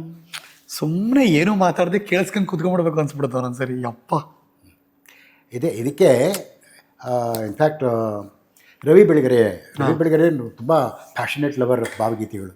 ಹೌದು. ಅವರೇ ಹೇಳಿದ್ದು ನನಗೇನಂದ್ರೆ, ನೋಡ್ರಿ, ನನಗೆ ಇನ್ಫ್ಯಾಕ್ಟ್ ಕನ್ನಡ ಸಾಹಿತ್ಯದಲ್ಲಿದೆ ಅಮ್ಮನ ಬಗ್ಗೆ ಬಂದಿರೋ ಪದ್ಯಗಳಲ್ಲಿ ಶ್ರೇಷ್ಠ ಕವಿತೆ ಯಾವುದು ಅಂತ ಕೇಳಿದ್ರೆ ಲಂಕೇಶ್ವರ ಹವ್ವ ಅಂತ ಹೇಳ್ತೀನಿ. ಅಮ್ಮನ ಬಂದಿರೋ ಶ್ರೇಷ್ಠ ಭಾವಗೀತೆ ಯಾವುದಪ್ಪ ಅಂದರೆ ಅಮ್ಮ ನಿನ್ನ ಎದೆಯಾಳದಲ್ಲಿ ಅಂತ ಹೇಳ್ತೀನಿ ಅಂತ. ಆ ಥರದ್ದು ಅಂದರೆ ಎಷ್ಟೊಂದು ಕಾಂಪ್ಲೆಕ್ಸಿಟಿ ಇದೆ ಅದರಲ್ಲಿ. ಇಷ್ಟು ಕಾಂಪ್ಲೆಕ್ಸ್ ಆಗಿ ಯಾರು ಅಮ್ಮನ ಬಗ್ಗೆ ಆ ಥರ ಬರೆದಿಲ್ಲ. ಅಮ್ಮನ ಬಗ್ಗೆ ಆರಾಧನೆ ಅಂತ ಬರೆದಿದ್ದಾರೆ ಅಷ್ಟೇ. ಕರೆಕ್ಟ್ ಅಲ್ವಾ? ಅದರ ಯಶಸ್ಸು, ಅದರ ಶ್ರೇಯಸ್ಸು ನಿಮಗೆ ಸಿಗಬೇಕು. ಇಲ್ಲಿ ನನಗೂ ಮತ್ತು ಅಶ್ವಥ್ ಅವ್ರಿಗೆ. ಇನ್ನೊಂದು ಮ್ಯಾಜಿಕ್ ಏನಂದರೆ ಸರ, ನೀವು ಹೇಳಿದ್ರೆ ಆಗಲೇ, ಅಂದರೆ ಯಾರೋ ಸಾಹಿತ್ಯ ಬರೀತಾರೆ ಅಂದರೆ ಒಬ್ಬ ಕವಿಗಳು, ಮತ್ತೊಬ್ಬರು ಸಂಗೀತ ನಿರ್ದೇಶನ ಮಾಡ್ತಾರೆ, ಒಬ್ಬ ಸಂಗೀತ ನಿರ್ದೇಶಕರು. ಎರಡೂ ಮೇಳೈಸಿ ಒಂದು ಅದ್ಭುತ ಗೀತೆ ಹೊರಗೆ ಬರಬೇಕಲ್ಲ, ಅದು ಒಂದು ಒಳ್ಳೆ ಟೈಮ್ ಆಗಬೇಕದು. ನಿಮಗೆ ನಿಮ್ಮ ಹಾಡುಗಳಿಗೆ ಅದಕ್ಕಿರೋದು ದೊಡ್ಡ ತಾಕತ್ತೇನಪ್ಪ ಅಂದರೆ, ನಿಮ್ಮ ಸಾಹಿತ್ಯವೂ ವಿಜೃಂಭಿಸುತ್ತೆ, ಸಂಗೀತ ಅದನ್ನು ಓವರ್ ರೂಲ್ ಮಾಡಲ್ಲ, ಅದಕ್ಕೆ ಸಾಥ್ ಕೊಡುತ್ತೆ. ಅದು ಅದ್ಭುತ. ಅದಕ್ಕೆ ಕಾರಣ ಏನಂದರೆ, ಒಬ್ಬ ಕವಿ ಎಷ್ಟು ಸೃಜನಶೀಲನಾಗಿರ್ತಾನೋ, ಒಬ್ಬ ಸಂಗೀತ ಸಂಯೋಜಕನೂ ಅಷ್ಟೇ ಸೃಜನಶೀಲನಾಗಿರಬೇಕು. ಸೊ ನಾವು ಎಷ್ಟೋ ಜನ ಇವತ್ತು ನಮ್ಮಲ್ಲಿ ಸುಗಮ ಸಂಗೀತದಲ್ಲೂ ಕೂಡ ನಾವು ಎಷ್ಟೊಂದು ಜನ ಇದ್ದಾರೆ, ಕಂಪೋಸರ್ಸ್ ಇದ್ದಾರೆ, ಎಲ್ಲರೂ ಇದ್ದಾರೆ, ಅದೊಂದು ಪರಂಪರೆ ಇದೆ.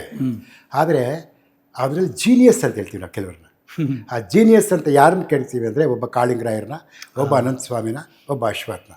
ಯಾಕಂದರೆ ಅವರು ಕೇವಲ ಕವಿತೆಗೆ ಅನ್ನೋ ಸಂಗೀತ ಅಂತಲ್ಲ. ಅದಕ್ಕೆ ನಾನು ಒಂದು ಪದ ಹೇಳಿದ್ದೆ, ಅದನ್ನು ಅವರೇನು ಮಾಡ್ತಾರೆ ಅಂದರೆ ಕವಿತೆಯ ನಾದಾನುವಾದ ಮಾಡ್ತಾರೆ ಅಂತ ಹೇಳಿದ್ದೆ. ಈ ನಾದಾನುವಾದ ಅನ್ನೋ ಪದ ಇದೆಯಲ್ಲ, ಇವರಿಗೆ ಹಂಸಲೇಖಕ್ಕೆ ಭಾಳ ಇಷ್ಟ. ಅಯ್ಯೋ ಏನು ಪದ ರೀ ಅದು, ಎಷ್ಟು ಚೆನ್ನಾಗಿದೆ ಸಾರ್ ಅನ್ನೋರು. ನಾದಾನುವಾದ ಎಷ್ಟು ಚೆನ್ನಾಗಿದಿಲ್ಲ ನೋಡಿ. ಅನುವಾದ ಮಾಡೋದಕ್ಕೆ ಒಂದು ಭಾಷೆಯಿಂದ ಇನ್ನೊಂದು ಭಾಷೆಗೆ ಅನುವಾದ ಮಾಡೋದು ಸರಿ. ಇವರೇನು ಮಾಡ್ತಾರೆ, ಸಂಗೀತ ಸಂಯೋಜಕರು ಅಂದರೆ ಅಲ್ಲಿದ್ದಂಥ ಭಾಷೆಯನ್ನು ಇವರು ನಾದಕ್ಕೆ ಅನುವಾದ ಮಾಡ್ತಾರೆ ಅಂತ. ಓಕೆ ಅಲ್ವಾ? ಸೊ ಒಳ್ಳೆ ಪದ, ನಾದಾನುವಾದ ಅಂತ. ಸೊ ಇದು ನಾದಾನುವಾದ ಮಾಡಬೇಕಾಗಿದ್ದರೆ ಅದಕ್ಕೆ ಕವಿ ಎಷ್ಟು ಕ್ರಿಯೇಟಿವ್ ಆಗಿರ್ತಾರೆ, ಸೃಜನಶೀಲರಾಗಿರ್ತಾರೆ. ಆ ಸೃಜನಶೀಲತೆ ಒಬ್ಬ ಸಂಗೀತ ಸಂಯೋಜಕರಿಗೂ ಇರಬೇಕು. ಇದ್ದಾಗಲೇ ಇವರಲ್ಲಿ ಅದಿತ್ತು. ಅದಕ್ಕೆ ಜೀನಿಯಸ್ ಅಂತ ಹೇಳಿದವ್ರು ನಾವು. ಇಲ್ಲದಿದ್ದರೆ ಅನಂತ ದಿಂ ದಿಗಂತ ದಿಂ, ಅನಂತ ದಿಂ ದಿಗಂತ ದಿಂ, ಅನಂತತ ದಿಗಂತ ದಿಂ, ನೋಡೆ ನೋಡೆ ಮೂಡಿತೊಂದು ಮೋಡ ಗೋಪುರ. ನೋಡಿ, ಇದು ಕುವೆಂಪು ಅವರ ಕವಿತೆ. ಆ ಕವಿತೆನ ಇವರು ಯಾವ ರೀತಿ ಅದನ್ನು ಮಾಡರ್ನೈಸ್ ಮಾಡಿ ಅದನ್ನು ಮಾಡಿದ್ರು ಅಲ್ಲ. ನಮಗೆ ಎಷ್ಟೋ ಸರಿ ನೀವು ಆಗಲೇ ಮೆನ್ಷನ್ ಮಾಡಿದ್ರೆ ಕವಿಗಳ ಹೆಸರು ಗೊತ್ತಿರಲ್ಲ. ಆದರೆ ಆ ಕವಿಗಳು ಬರೆದಂತಹ ಸಾಲುಗಳೇನಿತ್ತು ಅದು ಬರೀ ಪುಸ್ತಕದ ರೂಪದಲ್ಲಿ ಇರ್ತಾ ಇತ್ತು. ಅದಕ್ಕೊಂದು ಸಂಗೀತದ ಸ್ಪರ್ಶ ಕೊಟ್ಟದ್ದು ಭಾವಗೀತೆ ಆದ ತಕ್ಷಣ ಪ್ರತಿ ಮನೆಗೂ ತಲುಪಿಬಿಡ್ತದು. ಅದೇ ಅದು ಏನಂದರೆ ಒಂದು ಭಾವಗೀತೆಗಳಿರುವಂಥ ದೊಡ್ಡ ತಾಕತ್ತು. ಹೌದು, ಅಂದರೆ ಭಾವಗೀತೆಗೆ ಅದ್ರ ಸೆನ್ಸಿಬಿಲಿಟಿನೇ ಬೇರೆ ಇದೆ. ಅದು ನಮ್ಮ ಎಸ್ ಪಿ ಬಾಲಸುಬ್ರಹ್ಮಣ್ಯ ಹೇಳ್ದಂಗೆ ಅದು ನಮಗೆ ಕನ್ನಡಕ್ಕೆ ಒಂದು ವಿಶೇಷವಾದಂಥ ಒಂದು ಒಂದು ಕಾವ್ಯದ ರೀತಿ ಅದು, ಏನು ಭಾವಗೀತೆ ಇನ್ನೆಲ್ಲೂ ಇಲ್ಲ ಅದು. ಇನ್ನೆಲ್ಲೂ ಇಲ್ಲ. ಅಂದರೆ ಕವಿಗೀತೆಗಳು ಹಾಂ, ಬೇರೆ ಈಗ ಲೋಕಗೀತ ಅಂತ ತೆಲುಗುನಲ್ಲಿ ಇದೆ, ಹೌದು. ಅದೆಲ್ಲ ಅಂದರೆ ಒಂದು ಜನಪದ ಗೀತೆ ನಾವು ಹೇಳ್ತೀವಲ್ಲ ಆ ಥರದಲ್ಲಿ ಕೆಲವರ ಬರೆದಿರೋದೆಲ್ಲ ಇದೆ. ಬಟ್ ಕವಿಗಳದ್ದೇ ಗೀತೆಗಳಿಗೆ, ಭಾವಗೀತೆ ಸಿನಿಮಾಗಳಿಗಲ್ಲ. ತೆಲುಗುನಲ್ಲಿ ಅನೇಕ ಕವಿಗಳೇ ಸಿನಿಮಾಕ್ಕೆ ಬರೆದಿದ್ದಾರೆ. ಆದರೆ ಕವಿಗಳ ಕವಿತೆಗಳಿಗೇ ರಾಗ ಸಂಯೋಜನೆ ಮಾಡಿ ಇದೇ ಒಂದು ಪ್ರತ್ಯೇಕವಾದಂಥ ಒಂದು ಬಟ್ ಈ ಪರಂಪರೆಯ ಉಗಮಕ್ಕೆ ಯಾರು ಕ್ರೆಡಿಟ್ ಕೊಡಬೇಕು? ಈ ಭಾವಗೀತೆಗಳ ಇದು ಮೊಟ್ಟ ಮೊದಲು ಇದಕ್ಕೆ ನಾವು ಕ್ರೆಡಿಟ್ ಕೊಡಬೇಕಾಗಿರೋದು ಬಿ ಎಂ ಶ್ರೀಕಂಠಯ್ಯನವರು. ಯಾಕಂದರೆ ಇಂಗ್ಲೀಷ್ ಗೀತೆಗಳು ಅಂತ ಮೊದಲು ಮಾಡಿದವರು ಅವರು. ಹೌದು, ಕರೆಕ್ಟು.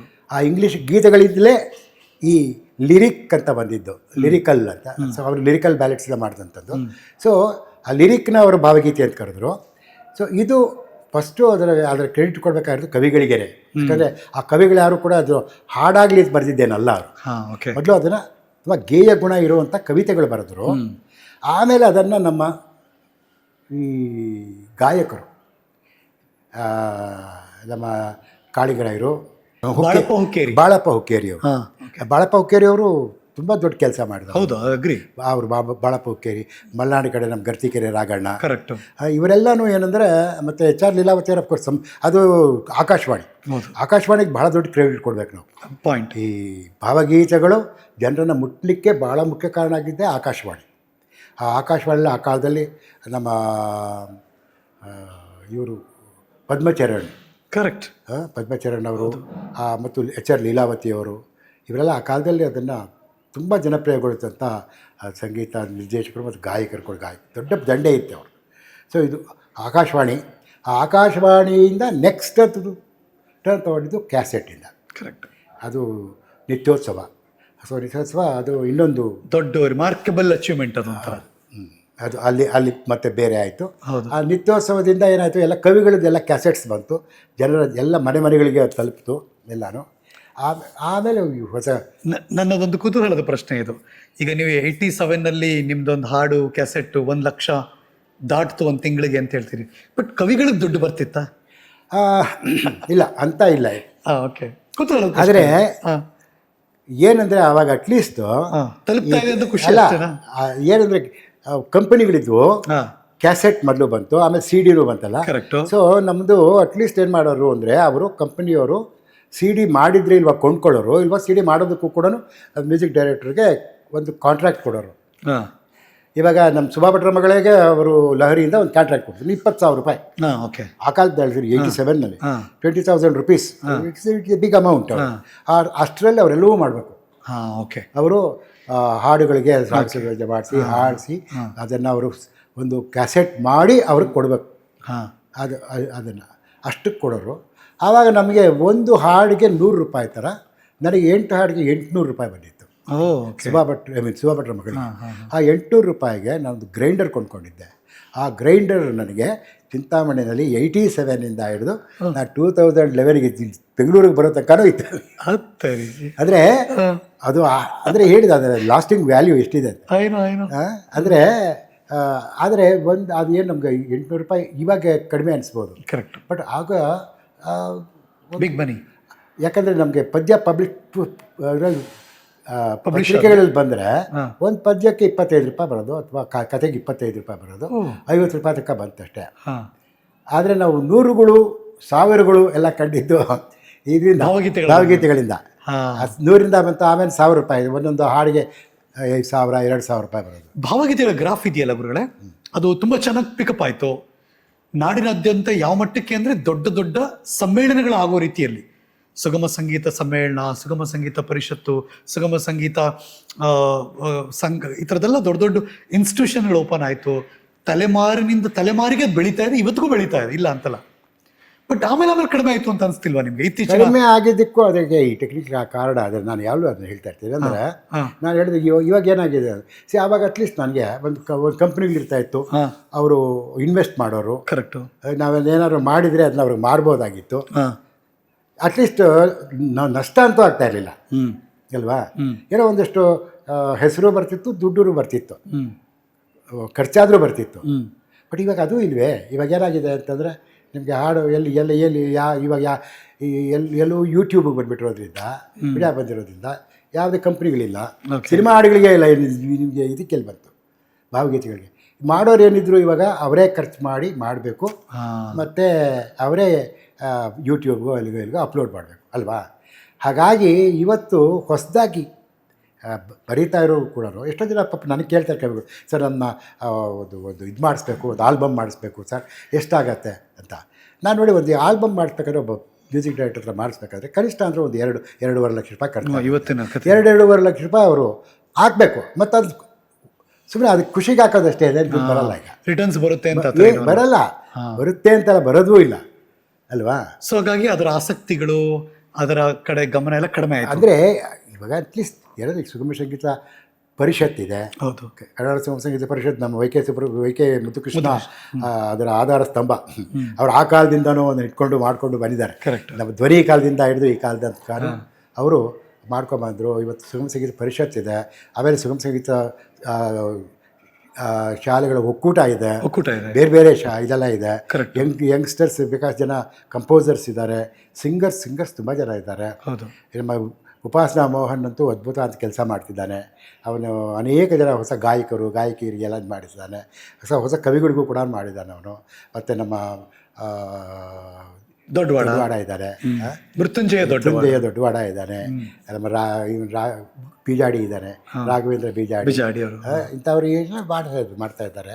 ತುಂಬ ಜನ ಇದರಲ್ಲಿ ಇವತ್ತು ಮಾಡ್ತಾ ಇದ್ದಾರೆ. ಏನಂದರೆ ಹಳೆ ನಮ್ಮ ಕಾಲದ ತನಕನೂ ಆ ಕವಿಗಳಿದ್ದನ್ನೇ ಹೇಳ್ಕೊಡ್ತಾ ಇದ್ದಾರೆ. ಹೊಸ ಕವಿಗಳು ಬರಬೇಕು. ಹೊಸ ಕವಿಗಳಲ್ಲಿ ಈ ಥರದ ಭಾವಗೀತೆಗೆ ಬರೀಬೇಕಾದ್ರೆ ನಾನು ಹೇಳಿದಲ್ಲ, ಅದಕ್ಕೆ ಅಂತ ಅವ್ರಿಗೆ ಎಳೆಯುವಂಥ ಆಕರ್ಷಣೆ ಇವಾಗ ಕಡಿಮೆ ಆಗಿದೆ. ಬರೆಯುವ ಮತ್ತು ಅದನ್ನು ಪ್ರಸ್ತುತ ಬರೆಯೋರಲ್ಲೂ ಭಾಳ ಜನಕ್ಕೆ ಇವಾಗ ಲಯಬದ್ಧವಾಗಿ ಛಂದೋಬದ್ಧವಾಗಿ ಬರೆಯೋ ಕವಿಗಳು ಕಡಿಮೆ ಆಗಿಬಿಟ್ಟಿದ್ದಾರೆ. ಇಲ್ಲ, ಬರೀ ಗದ್ಯವನ್ನೇ ಪದ್ಯ ಅಂತ ಹೇಳ್ಕೊಂಡು ಬರೀತಾ ಇರೋರು ಜಾಸ್ತಿ ಆಗಿದ್ದಾರೆ. ಹಾಗಾಗಿದೆ, ಅದು ಕಾಲ ಬದಲಾವಣೆ ಆಗಿದೆ.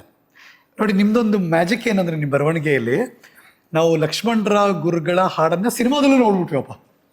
ನೀವು ಅಲ್ಲೂ ಹೋಗುತ್ತೀರಾ? ಅಂದರೆ ಅಲ್ಲೂ ಕೂಡ ನನಗೇನೆಂದರೆ ಸಿನಿಮಾಕ್ಕೆ ಅಂತ ನಾ ಬರೆದದ್ದು ಕಡಿಮೆನೆ. ಓಕೆ, ಸಿನಿಮಾಕ್ಕೆ ಅಂತ ಬರೆದಿಲ್ಲ, ಬಟ್ ನನ್ನ ಹಾಡುಗಳು ಸಿನಿಮಾಕ್ಕೆ ತಗೊಂಡ್ರು. ಬಟ್ ಚೆನ್ನಾಗಿ ಅದು ಅದಕ್ಕೆ ಬರೆದಿದ್ದೇನೋ ಅನಿಸುವಷ್ಟು ಮಟ್ಟಿಗೆ ಚೆನ್ನಾಗಿ ಆಗೋಯ್ತು. ಅಂದರೆ ಕೆಲವೊಂದು ನನ್ನ ಬಾ ಮಳೆಯೇ ಬಾ ಆಗ್ಬೋದು, ಮತ್ತು ಬಾ ಮಳೆಯೇ ಬಾ ಏನದು, ಅದು ಬಾ ಮಳೆಯೇ ಬಾ ಮೊಟ್ಟ ಮೊದಲು ಅಶ್ವತ್ ಮಾಡಿದ್ದು ಗಜಲ್. ಗಜಲ್ ಹೆಂಗಿತ್ತು ಟ್ಯೂನ್ ಅದು? ಅದು ಮಧುಮಾಲೆ ಅಂತಿದೆ, ಅದರಲ್ಲಿ ಇದೆ ಅದು. ಹಂಗೆ ಬಾ ಮಳೆಯೇ ಬಾ ಅಷ್ಟು ಬಿರುಸಾಗಿ ಬಾರದಿರು, ನಲ್ಲೇ ಬರಲಾಗದಂತೆ ಬಾ ಮಳೆಯೇ ಬಾ ಆ ಥರ ಗಜಲ್ ಇತ್ತು ಸಿನಿಮಾದಲ್ಲಿ. ಆಮೇಲೆ ಅನಂತಸ್ವಾಮಿ ಮಾಡಿದ್ರು, ಬಾ ಮಳೆಯೇ ಬಾ ಅಷ್ಟು ಬಿರುಸಾಗಿ ಬಾರದಿರು, ನನ್ನಲ್ಲೇ ಬರಲಾಗದಂತೆ ಪೆಪ್ಪಿ ಥರ ಇತ್ತಿದ್ದು. ಹೌದು, ಅದು ಒಂದು ಸ್ವಲ್ಪ ಪೆಪ್ಪಿ ಸಾಂಗ್. ಇದು ಆಮೇಲೆ ಸಿನಿಮಾಗೆ ಬಂದಾಗ ಬಾ ಮಳೆಯೇ ಬಾ ಅಷ್ಟು ಬಿರುಸಾಗಿ ಬಾರದಿರು, ನನ್ನಲ್ಲೇ ಬರಲಾಗದಂತೆ. ರಮೇಶ್ ಅರವಿಂದ್ ಅವ್ರ ಸಿನಿಮಾ ಮಾಡಿದ್ದು. ಅಂದರೆ ಅದು ಆ ಥರ 3 ಸ್ಟೈಲಲ್ಲೂ ಬಂತದು. ಒಂದು ಗಜಲ್ ಸ್ಟೈಲ್ ಬಂತು, ಒಂದು ಪಾಪ್ ಸ್ಟೈಲಲ್ಲಿ. ನೀವು ಲಕ್ಕಿನೇ ನಿಜವಾಗ್ಲು ಒಪ್ಕೋತೀನಿ ನಾನು ಈ ಥರ. ಆಮೇಲೆ ಇನ್ನೊಂದು ಯಾವ ಹಾಡೋದು, ಬಾರೆ ರಾಜ್ಕುಮಾರಿ. ಅದು ಅಷ್ಟೇ. ಅದು ನಾನು ಆಕಾಶವಾಣಿಗೋಸ್ಕರ ಬರೆದಿದ್ದದು. ಒಂದು ಕಾಮಿಕ್ ಸಾಂಗ್ ಬೇಕು ಅಂತ ಹೇಳಿದಾಗ ಬರೆದದ್ದು. ಹೆಂಗಿತ್ತು ಟ್ಯೂನ್? ಹೆಂಗಿತ್ತು ಅದು? ಬಾರೆ ರಾಜಕುಮಾರಿ ನಾವು ಹೋಗೋಣ ಜಂಬೂ ಸವಾರಿ ನಮ್ಮ ಹಳೆ ಸ್ಕೂಟರ್ ಅಂಡೇರಿ. ಅದನ್ನ ಆಮೇಲೆ ನಮ್ಮ ನರಸಿಂಹ ನಾಯಕರು, ಛಾಯಾ ಎಲ್ಲ ಕಡೆ ಹಾಡ್ತಾ ಇದ್ರು. ಅದು ಭಾಳ ಪಾಪ್ಯುಲರ್ ಆಗಿತ್ತು. ಅದು ಆಮೇಲೆ ಸಿನಿಮಾಕ್ಕೆ ಬಂದಿದ್ದು. ಆಮೇಲೆ ಸಿನಿಮಾದಲ್ಲಿ ಬಾರೆ ರಾಜಕುಮಾರಿ ನಾವು ಹೋಗೋಣ ಜಂಬೂ ಸವಾರಿ ನಮ್ಮ ಹಳ್ಳಿ ಸ್ಕೂಟರನ್ನೇರಿ ಬಾರೋ ರಾಜಕುಮಾರ ಬಾರೆ ರಾಜಕುಮಾರಿ ಅಂತ ಹಂಸಲೇಖ ಮಾಡಿದ್ದೆ. ಸೊ ಸಿನಿಮಾಗೋಸ್ಕರ ಬರ್ದಿದ್ದು ಯಾವುದೂ ಅಲ್ಲ ಇದು? ಇಲ್ಲ, ಇವೆಲ್ಲ ಇದ್ದಿದ್ದೇನೆ ಸಿನಿಮಾಕ್ಕೋಸ್ಕರ. ಅದು ಸಿನಿಮಾಕ್ಕೋಸ್ಕರನೂ ಮುಂಚೆ ಬರೆದೆ. ಅಂದರೆ ನಮ್ಮ ಶ್ರೀನಾಥ್ ಅವರು ಬಾಳೊಂದು ಭಾವಗೀತೆ ಅಂತ ಸಿನಿಮಾ ಮಾಡಿದ್ರು.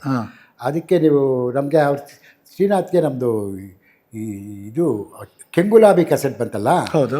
ಅದು ಭಾಳ ಇಷ್ಟ ಅವ್ರಿಗೆ. ಆ ಫಸ್ಟ್ ನಮ್ದು ಅದೇ ಬಂದಿದ್ದು, ಭಾವಗೀತೆಯಲ್ಲಿ ಬಂದಿದ್ದು ಕೆಂಗುಲಾಬಿ. ಅದರಲ್ಲಿ HSV, ವ್ಯಾಸರಾವ್, ದೊಡ್ಡೇಗೌಡರದು, ನಂದು ಎಲ್ಲ ಇತ್ತು. ಅದರಲ್ಲಿ ಒಂದು ಹಾಡು ಅವ್ರಿಗೆ ತುಂಬ ಇಷ್ಟ ಆಗಿತ್ತು. ಅದು ನೀನಿಲ್ಲದಿರುವಾಗ ನಲ್ಲ ಒಬ್ಬಂಟಿ ನಾನು ಮನೆಯಲ್ಲಿ ಅಂತ ಬರುತ್ತೆ. ರತ್ನಮಾಲ ಅವ್ರು ಹಾಡಿರೋದು. ಅದು ಭಾಳ ಇಷ್ಟ ಅವ್ರಿಗೆ. ಅವ್ರಿಗೆ ಅದರಿಂದ ಏನಾಗೋಯ್ತು, ನಾವೆಲ್ಲ ಭಾಳ ಕ್ಲೋಸ್ ಆಗಿಬಿಟ್ವಿ CR ಸಿಂಹಾಗೆ ಮತ್ತು ಇವರಿಗೆ ಶ್ರೀನಾಥ್ಗೆ. ಹಾಗೆ ಶ್ರೀನಾಥ್ ಅವರ ಮನೆಯಲ್ಲಿ ಒಂದು ಸಲ ಸಿಂಹ ನಾವು ಎಲ್ಲ ಒಟ್ಟಿಗೆ ಸೇರಿದ್ವಿ. ಆವಾಗ ಅಶ್ವತ್ತು, ವ್ಯಾಸರಾವು, ವೆಂಕಟೇಶ್ ಮೂರ್ತಿ, ನಾನು ಎಲ್ಲ ಸೇರಿದ್ದಕ್ಕೆ ಅಲ್ಲಿ ಈ ಸುಭಾ ಭಟ್ರ ಮಗಳ ಕ್ಯಾಸೆಟ್ಗೆ ಅಲ್ಲಿ ನಿಜವಾದ ಬೀಜಾಂಕುರ ಆಗಿದ್ದು ಅಲ್ಲಿ. ಯಾಕಂದರೆ ನಾನು ಅಲ್ಲಿ ನಂದು ಈ ಜಾಲಿಬಾರು, ಸುಭಾ ಭಟ್ರ ಮಗಳೇ ಎಲ್ಲ ನಾನು ನನ್ನದೇ ದಾಟಿನಲ್ಲಿ ಹಾಡಿದೆ. ಅದು ಅಶ್ವತ್ಗೆ ಭಾಳ ಇಷ್ಟ ಆಗಿ ಮಾಡಿದ್ರು. ಸೊ ಇವರು ಶ್ರೀನಾಥ್ ಅವ್ರು ಸಿನಿಮಾ ಮಾಡಿದಾಗ ಅದಕ್ಕೆ ಅವರದ್ದು ಹಾಡು ಬರೀಲೇಬೇಕು ಅಂತ ಅವಾಗ ಬರೆದಿದ್ದು ಅವರು. ಆವಾಗ ಟ್ಯೂನಿಗೆ ಬರೀಬೇಕು ಅಂತ ಅವಾಗ ಅವರು ವೆಂಕಟೇಶ್ ಮೂರ್ತಿಗೇನೋ ಒಂದು ಮಕ್ಕಳ ಹಾಡು ಕೊಟ್ಬಿಟ್ಟಿದ್ರು. ಅವ್ರಿಗೆ ವ್ಯಾಸರಾವಿಗೂ ಯಾವುದೋ ಒಂದು ಸಿಕ್ಕಿತ್ತು. ನನಗೊಂದು ಲವ್ ಸಾಂಗ್, ಡ್ಯೂಯೆಟ್ ಸಾಂಗ್ ಬರೀಬೇಕು ಅಂತ ಅವರು ಒಂದು ಟ್ಯೂನ್ ಹೇಳಿದ್ರು. ಟ್ಯೂನ್ ಹೇಳಿಬಿಟ್ಟು ಬರೀಬೇಕು ಅಂತ ಹೇಳಿದ್ರು. ನನಗೇನು ಸರ್, ನನಗೇನು ಒಳ್ಳೆಯೋದಿಲ್ಲ ನನಗೆ ಬರೆಯೋದಕ್ಕೆ. ನಾನು ಶ್ರೀನಾಥ್ಗೆ ಹೇಳಿದೆ. ಶ್ರೀನಾಥ್ ಚಿಂತಾಮಣಿದ ಅದಕ್ಕೋಸ್ಕರ ಕಳಿಸಿದ್ರು ನನ್ನನ್ನು.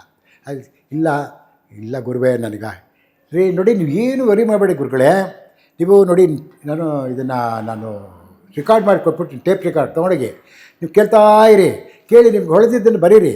ನೆಕ್ಸ್ಟು ಇನ್ನೊಂದು ಯಾವಾಗ ಮಾಡೋಣ, ಇಂಥ ಡೇಟು ಮತ್ತೆ ಸಲ ಬರ್ತೀವಲ್ಲ ಆವಾಗ ಬರ್ಕೊಂಬಂದ್ಬಿಡಿ, ಆವಾಗ ಇದು ಮಾಡೋಣ, ಆಗತ್ತೆ ಬರೀರಿ ಗುರುಗಳೇ ಅಂತ ಹೇಳಿದ್ರು. ನಾನು ತೊಗೊಂಡೋಗ್ಬಿಟ್ಟು ಭಾಳ ಅದಕ್ಕೆ ಏನೋ ತಿರುಗಿ ಮಾಡಿ. ಸೊ ಟ್ಯೂನಿಗೆ ಬರೆಯೋದು ಭಾಳ ಕಷ್ಟ. ಯಾಕಂದರೆ ನಮಗೆ ಅದು ರೂಢಿ ಇಲ್ಲ ಟ್ಯೂನಿಗೆ ಬರೆಯೋದು. ಬಟ್ ಸಿನಿಮಾ ಹಾಡುಗಳು ಕೇಳ್ತೀರಾ ನೀವು? ಸಿನಿಮಾ ನೋಡ್ಕೊಂಡೇ ಬೆಳೆದವ್ರು ನಾವೆಲ್ಲ ಆ ಕಾಲದಿಂದ. ತೆಲುಗು ಸಿನಿಮಾ ಮೊದಲಿನಲ್ಲಿ NT ರಾಮರಾವ್, ನಾಗೇಶ್ವರ ರಾವ್ದೆಲ್ಲ ನೋಡಿಕೊಂಡು ಆಮೇಲೆ ರಾಜ್ಕುಮಾರ್ಗೆ ಬಂದಿದ್ದು ನಾವು. ಓಕೆ. ಸೊ ಸಿನಿಮಾ ಹಾಡು, ಸಿನಿಮಾಗಳು ಎಲ್ಲ ಇಷ್ಟನೇ ಸಿನಿಮಾ ಇವು ಅದೆಲ್ಲ ಅದೇ ಬ್ಯಾಕ್ಗ್ರೌಂಡ್ ನಮಗೆ. ಭಾವಗೀತೆ ಬರೆಯೋಕ್ಕೂ ಕೂಡ ಅದೇ ನೋಡಿ ಎಷ್ಟು ಇನ್ಫ್ಲೂಯೆನ್ಸ್ ಆಗುತ್ತೆ ಅವೆಲ್ಲ ಹಾಡುಗಳೆಲ್ಲ ನಿಮ್ಮ ಭಾವಗೀತೆ ಬರೆಯೋಕ್ಕೆ. ಹೌದು. ಇತಿಹಾಸ ಮುಂದಿನ ದಿನದಲ್ಲಿ ನಿಮ್ಮನ್ನು ಹೇಗೆ ನೆನ್ಪಿಟ್ಕೋಬೇಕು ಅಂತ ಆಸೆ ನಿಮಗೆ? ಅಂದರೆ ಯಾವುದನ್ನು? ಮುಂದೆ ಹಲವಾರು ವರ್ಷಗಳಾದಮೇಲೆ ನಿಮ್ಮನ್ನು ಹೇಗೆ ನೆನಪಿಸ್ಕೋಬೇಕು ಜನ ಯಾವಾಗಲೂ ಅಂತ ಅನ್ಸುತ್ತೆ? ನನ್ನನ್ನು ಹೇಗೆ ನೆನಪಿಸ್ಕೋಬೇಕು ಅಂತ? ನನ್ನನ್ನು ನಾನಿರೋ ಹಾಗೆ ಇನ್ನು ಎಷ್ಟೋ ವರ್ಷ ಆದಮೇಲೆ ಜನ ನನ್ನನ್ನು ಹಿಂಗೆ ನೆನಪಿಸ್ಕೋಬೇಕು ಯಾವಾಗಲೂ ಅಂತ ಅನ್ಸುತ್ತಲ್ಲ ನಿಮ್ಗೆ? ಹೆಂಗೆ ಅನ್ಸುತ್ತದು? ಆವಾಗ ಒಬ್ಬ ಜೀವನಾನುರಾಗಿ ಕವಿ ಅಂತ, ಅಷ್ಟು ಜನಗೆ ಜೀವನವನ್ನೇ ನಾನು ಪ್ರೀತಿಸಿದಂಥ ಕವಿ ಅಂತ. ಸೊ ಜೀವನ್ಮುಖಿ ಕವಿ ಅಂತ. ಯಾರು ಬೇಕಾದರೂ ಕವಿ ಆಗ್ಬೋದಾ ಗುರುಗಳೇ? ಅಂತ ಅದು ಅನಿಸಲ್ಲ. ಯಾಕಂದರೆ ಯಾರು ಬೇಕಾದ್ರೂ ಸಂಗೀತಗಾರರಾಗ್ಬೋದಾ? ಅದು ಏನಂದರೆ ಏನೋ ಹೊಳಿತಿರುತ್ತೆ ಬರಿತೀವಪ್ಪ ನಾವು, ಅದು ಕವಿತ್ವ ಇದೆ ಅಂತ ಅರ್ಥ ಮಾಡ್ಕೋಬೇಕಾ ನಾವು? ಅದೇ ನಾನು ಮೊದಲೇ ಹೇಳಿದ್ನಿ. ಈಗ ಯಾಕಂದರೆ ಇವಾಗ ನಿಮಗೆ ಯಾರು ಒಬ್ಬ ಹುಡುಗ ಚೆನ್ನಾಗಿ ಹಾಡ್ತಾ ಇದ್ದಾಗ ನಾವು ಕೆಡ್ದಾಗ ಏನು ಹೇಳ್ತೀವಿ ಅವ್ರಿಗೆ, ಇವನು ಅದು ಯಾರೂ ಕೊಡೋಕ್ಕಾಗಲ್ಲ ನಿಮ್ಮ ಅಲ್ವಾ, ಕಂಠಸೀರೆ ಯಾರೂ ಕೊಡೋಕ್ಕಾಗೋದಿಲ್ಲ. ಸೊ ಅದು ನಿಮಗೆ ಬಂದಿರ್ತದೆ, ಅದು ನಿಮಗೆ ಏನು ನಿಮ್ಮ ಮನೆತನದಿಂದ ಬಂದಿರ್ಬೋದು, ಆನುವಂಶಿಕವಾಗಿ ಬಂದಿರ್ಬೋದು ಅಲ್ವಾ, ಬಂದಿರುತ್ತೆ. ಹಾಗೆ ಎಲ್ಲೋ ಈ ಜೆನೆಟಿಕ್ಕಾಗಿ ಬಂದಿರೋಕ್ಕೆ ಸಾಧ್ಯವೂ ಇರ್ಬೋದು. ಅಂದರೆ ನಾನು ಯಾವತ್ತೂ ಅದಕ್ಕೆ ಹೇಳ್ತಾ ಇರ್ತೇನೆ, ನಾನು ಕವಿ ನಾನೆಂದೂ ಅಂದ್ಕೊಂಡಿರಲಿಲ್ಲ. ಬಟ್ ನನಗೆ ಬಾಲ್ಯದಿಂದಲೂ ಕವಿತೆಯಲ್ಲಿ ಆಸಕ್ತಿ ಇತ್ತು. ಮತ್ತು ಏನಿದ್ರು ಕವಿತೆ ರೂಪ ಬರಿಬೇಕು ಯಾಕೆ ಬಂತು ಅಂತ ನನಗೆ ಗೊತ್ತಿಲ್ಲ. ಸೊ ಈಗ ನನ್ನ ಜೊತೆ ಎಷ್ಟೊಂದು ನನ್ನ ಸ್ನೇಹಿತರು ಇರ್ತಾರೆ, ಅಥವಾ ನಮ್ಮ ಮನೆಯಲ್ಲೇ ನನ್ನ ತಮ್ಮಂದಿರು ಇದ್ದಾರೆ, ಎಲ್ಲ ಯಾರಿಗೂ ಯಾಕೆ ಮತ್ತು ನನಗೇ ಬಂತದು, ಮತ್ತು ಯಾಕೆ ಇದು ನನ್ನನ್ನು ಈ ಜೀವನವಿಡೀ ನನ್ನ ಬಿಡಲಿಲ್ಲ, ಯಾಕಿದು ನಾನು ಬೇರೆ ಏನೋ ಆಗ್ಬೋದಾಗಿತ್ತಲ್ಲ, ಬಟ್ ನಾನು ಕವಿಯೇ ಆಗಬೇಕಾಗಿತ್ತು. I was destined to be a poet. ಭಗವಂತನ ಮುಂದೆ ಪ್ರತಿದಿನ ಪ್ರೇಯರ್ ಮಾಡ್ಬೇಕಾದ್ರೆ ಏನು ಕೇಳ್ಕೊತೀರಿ? ನಾನು ಮೊದಲನೇದಾಗಿ ದೇವರಲ್ಲಿ ನಂಬಿಕೆ ಇಲ್ಲ ನನಗೆ. ದೇವರಲ್ಲಿ ಪ್ರಾರ್ಥನೆ ಮಾಡಬೇಕಾಗಿದೆ ನಾನು ಆ ಥರದಲ್ಲಿ. What you believe in? ಏನು ನಂಬ್ತೀರಾ ಗುರುಗಳೇ ನೀವು? ನಮ್ಮ ಮನುಷ್ಯರನ್ನು ನಂಬ್ತೀನಿ. ನನ್ನ ನಂಬುವುದು ಹೇಳ್ದಲ್ಲ, ಅದಕ್ಕೆ ನಂಬಿ ಕೆಟ್ಟವರಿಲ್ಲವೋ ಎಂದರು ದಾಸರು ಅಲ್ವಾ. ಅದೇ ನಂಬಿ ಕೆಟ್ಟವರಿಲ್ಲವರು, ಕೆಟ್ಟರೂ ಪರವಾಗಿಲ್ಲ, ನಾನು ಮನುಷ್ಯನೇ ನಂಬ್ತೀನಿ ಏನೋ ನಾನು. ಅದು ಲಕ್ಷ್ಮಣ್ ರಾವ್ ಅವರು. ನಿಮ್ಮ ಜೊತೆ ನಾನು ತುಂಬ ಕಾಲಗಳು ಬೇರೆ ಬೇರೆ ಹಂತದಲ್ಲೆಲ್ಲ ಕಳೆದಿದ್ದೀನಿ. ಆದರೆ ಇವತ್ತು ಈ ಹರಿಕತೆಯ ಮಾತುಕತೆಯ ಕಾಲ ಬೇರೆನೇ ಇತ್ತು ನನಗೆ. ಒಂದು ಹೊಸ ಫೀಲು. 1.5 ತಾಸು ಮಾತಾಡಿದ್ದೀವಿ ಇವ್ರುಗಳೇ ನಾವು. ಹೌದು, ಏನೂ ಮಾತಾಡಿಲ್ಲ ಅನ್ಸುತ್ತೆ. ಅಲ್ಲ, ಹೇಳಿದ್ದು ಅಂದರೆ ನಾನು ಎಷ್ಟೋ ಸಂದರ್ಭದಲ್ಲಿ ಎಷ್ಟೋ ಕೂತು ಮಾತಾಡಿದ್ರು ಇಷ್ಟು ವರ್ಷಗಳ ಕಾಲ. ನನಗೆ ಇವತ್ತೊಂದು ಹೊಸ ಅನುಭವ ಕೊಟ್ರಿ ನೀವು ಹಲವಾರು ವಿಚಾರಗಳ ಬಗ್ಗೆ. ಅಲ್ಲ, ಯಾವತ್ತೂ ಏನಂದರೆ ಈ ಸಮಾನ ಮನಸ್ಕರೊಂದಿಗೆ ಸಹೃದಯರೊಂದಿಗೆ ಮಾತುಕತೆ ಇರ್ತದಲ್ಲ, ಅದು ಭಾಳ ಚೆನ್ನಾಗಿರ್ತದೆ. ಯಾಕಂದರೆ ಯಾರ ಜೊತೆ ನಾನು ಈ ಥರ ಮಾತಾಡೋಕ್ಕಾಗಲ್ಲ. ಇವಾಗ ನೀನ ಜೊತೆ ಮಾತಾಡ್ತಿದ್ದೀರಿ, ನೀನು ಅಂತ, ಯಾಕಂದ್ರೆ ನಾವು ಏಕವಚನ. ಹೌದು, ಏನು ತೊಂದರೆ ಇಲ್ಲ ನನಗೆ. ನೀವು ಹುಡುಗ ಪ್ಲೀಸ್. ಹಾಗಾಗಿ ನನಗೇನೆಂದರೆ, ಈಗ ನಿನಗೆ ನಾನು ಏನು ಮಾತಾಡ್ತಾ ಇದ್ದೀನಿ ಅದರ ಬಗ್ಗೆ ನಿನಗೆ ಪ್ರೀತಿ ಇದೆ, ಕೇಳೋ ಪ್ರೀತಿ ಇದೆ, ನನಗೆ ಹೇಳುವ ಪ್ರೀತಿ ಇದೆ. ಯಾಕಂದರೆ ನನಗೆ ಇವನಿಗೆ ನನ್ನ ಕವಿತೆಗಳಿಗೆ ಇಷ್ಟಪಟ್ಟಿದ್ದಾರೆ. ನನ್ನ ಕವಿತೆಗಳನ್ನ ನನ್ನನ್ನು ಇಷ್ಟಪಡೋದಲ್ಲ, ನನ್ನ ಕವಿತೆಗಳನ್ನ ಇಷ್ಟಪಡ್ತಾ ಇದ್ದಾರೆ, ನನ್ನ ಹಾಡುಗಳನ್ನ ಇಷ್ಟಪಡ್ತಾ ಇದ್ದಾರೆ. ಇಂಥವ್ರ ಜೊತೆ ನಾವು ನಮ್ಮ ಅನುಭವಗಳನ್ನ ಹಂಚ್ಕೊಳ್ಳೋದಿರ್ತದಲ್ಲ, ಅದು ಭಾಳ ಚೆನ್ನಾಗಿರ್ತದೆ. ಸೊ ಹಾಗಾಗಿ ಇದು ಒಂದು ರೀತಿ ನನಗೆ ಭಾಳ ಸಂತೋಷ. ಈ ಥರ ನಾನು ಇಷ್ಟೊತ್ತಾದ್ರೂ ಮಾತಾಡೋಕ್ಕೆ ಸಂತೋಷ ಕೊಡುತ್ತೆ. ಬಟ್ ಇದು ಹೊಸ ಹರಿಕತೆ ನಿಮಗೆ, ನಿಜವಾಗ. ಹೌದು, ಹರಿ ಜೊತೆ ಈ ಕತೆ ಹೊಸದು ನಿಮಗೆ. ಹೌದೌದು, ಹೌದು. ಆದರೆ ನಿನಗೆ ಇದು ಕಾವ್ಯದ ಅಥವಾ ಭಾವಗೀತೆಯ ಒಲವು ಎಷ್ಟಿದೆ ಅಂತ ನನಗೆ ಗೊತ್ತಿದೆ. ಆದರೆ ಸಾಹಿತ್ಯದ ಬಗ್ಗೆನೂ ಇಷ್ಟೆಲ್ಲ ಪ್ಯಾಷನೇಟಾಗಿ ತಿಳ್ಕೊಬೇಕು ಅನ್ನೋ. ಸಾಹಿತ್ಯದ ಹುಡುಗ ಅಲ್ವಾ, ಸೊ ಹಾಗಾಗಿ ಅದು ಯಾವಾಗಲೂ ಅದು ಇದ್ದೇ ಇರುತ್ತೆ ನಮ್ಮ ಒಳಗಡೆ. ಅದೇ ಹೇಳಿದ್ನಲ್ಲ, ನಿಮ್ಮ ಪದ್ಯ, ನಿಮ್ಮ ಹಾಡು, ನಿಮ್ಮ ಬರವಣಿಗೆಯನ್ನು ನೋಡಿ ಓದಿ ಕಲಿತು ನಾವು ಎಷ್ಟೋ ಸರಿ ಚೆನ್ನಾಗಿದೆ ಅಲ್ಲ ಅಂತ ಅಂದ್ಕೊಂಡ್ರು ಅವ್ರಿಗೆ. ಹಾಗೆ ಅದು ನಮಗೆ ಒಳ್ಳೆ ಭಾವ ಕೊಡುತ್ತೆ ಬದುಕೋದ್ರಲ್ಲಿ. ನಮ್ಗೆ ಎಷ್ಟೋ ಸಂದರ್ಭದಲ್ಲಿ ಸಾಹಿತ್ಯಗಳು, ನಿಮ್ಮ ಹಾಡುಗಳು ಹೆಲ್ಪ್ ಮಾಡಿದೆ ನಮ್ಗಳಿಗೆ. ಯಾವುದೋ ಹಾಡು ಕೇಳಿದಾಗ ಬೇಜಾರಾಗ್ಬಿಟ್ಟಿರ್ತೀವಿ, ಒಂಥರ ಹೊಸ ಉತ್ಸಾಹ ಸಿಗುತ್ತೆ ನಮ್ಗೆ ಅಷ್ಟೇ. ಥ್ಯಾಂಕ್ ಯು ಗುರುಗಳೇ. ಅಲ್ಲ, ಅದಕ್ಕೆ ಮುಖ್ಯ ಕಾರಣ ಒಂದೇನು ಅಂದರೆ, ಕವಿತೆಯಲ್ಲಿ ನನಗೆ ನಾನು ಸುಳ್ಳು ಹೇಳ್ಕೊಳಕ್ಕಾಗಲ್ಲ. ಸೊ ನಾನು ಕವಿತೆ ಅಂತಂದರೆ ಏನಂದರೆ ನನ್ನ ಅಂತರಂಗವನ್ನೇ ನಾನು ಬಿಚ್ಚಿಡೋದು.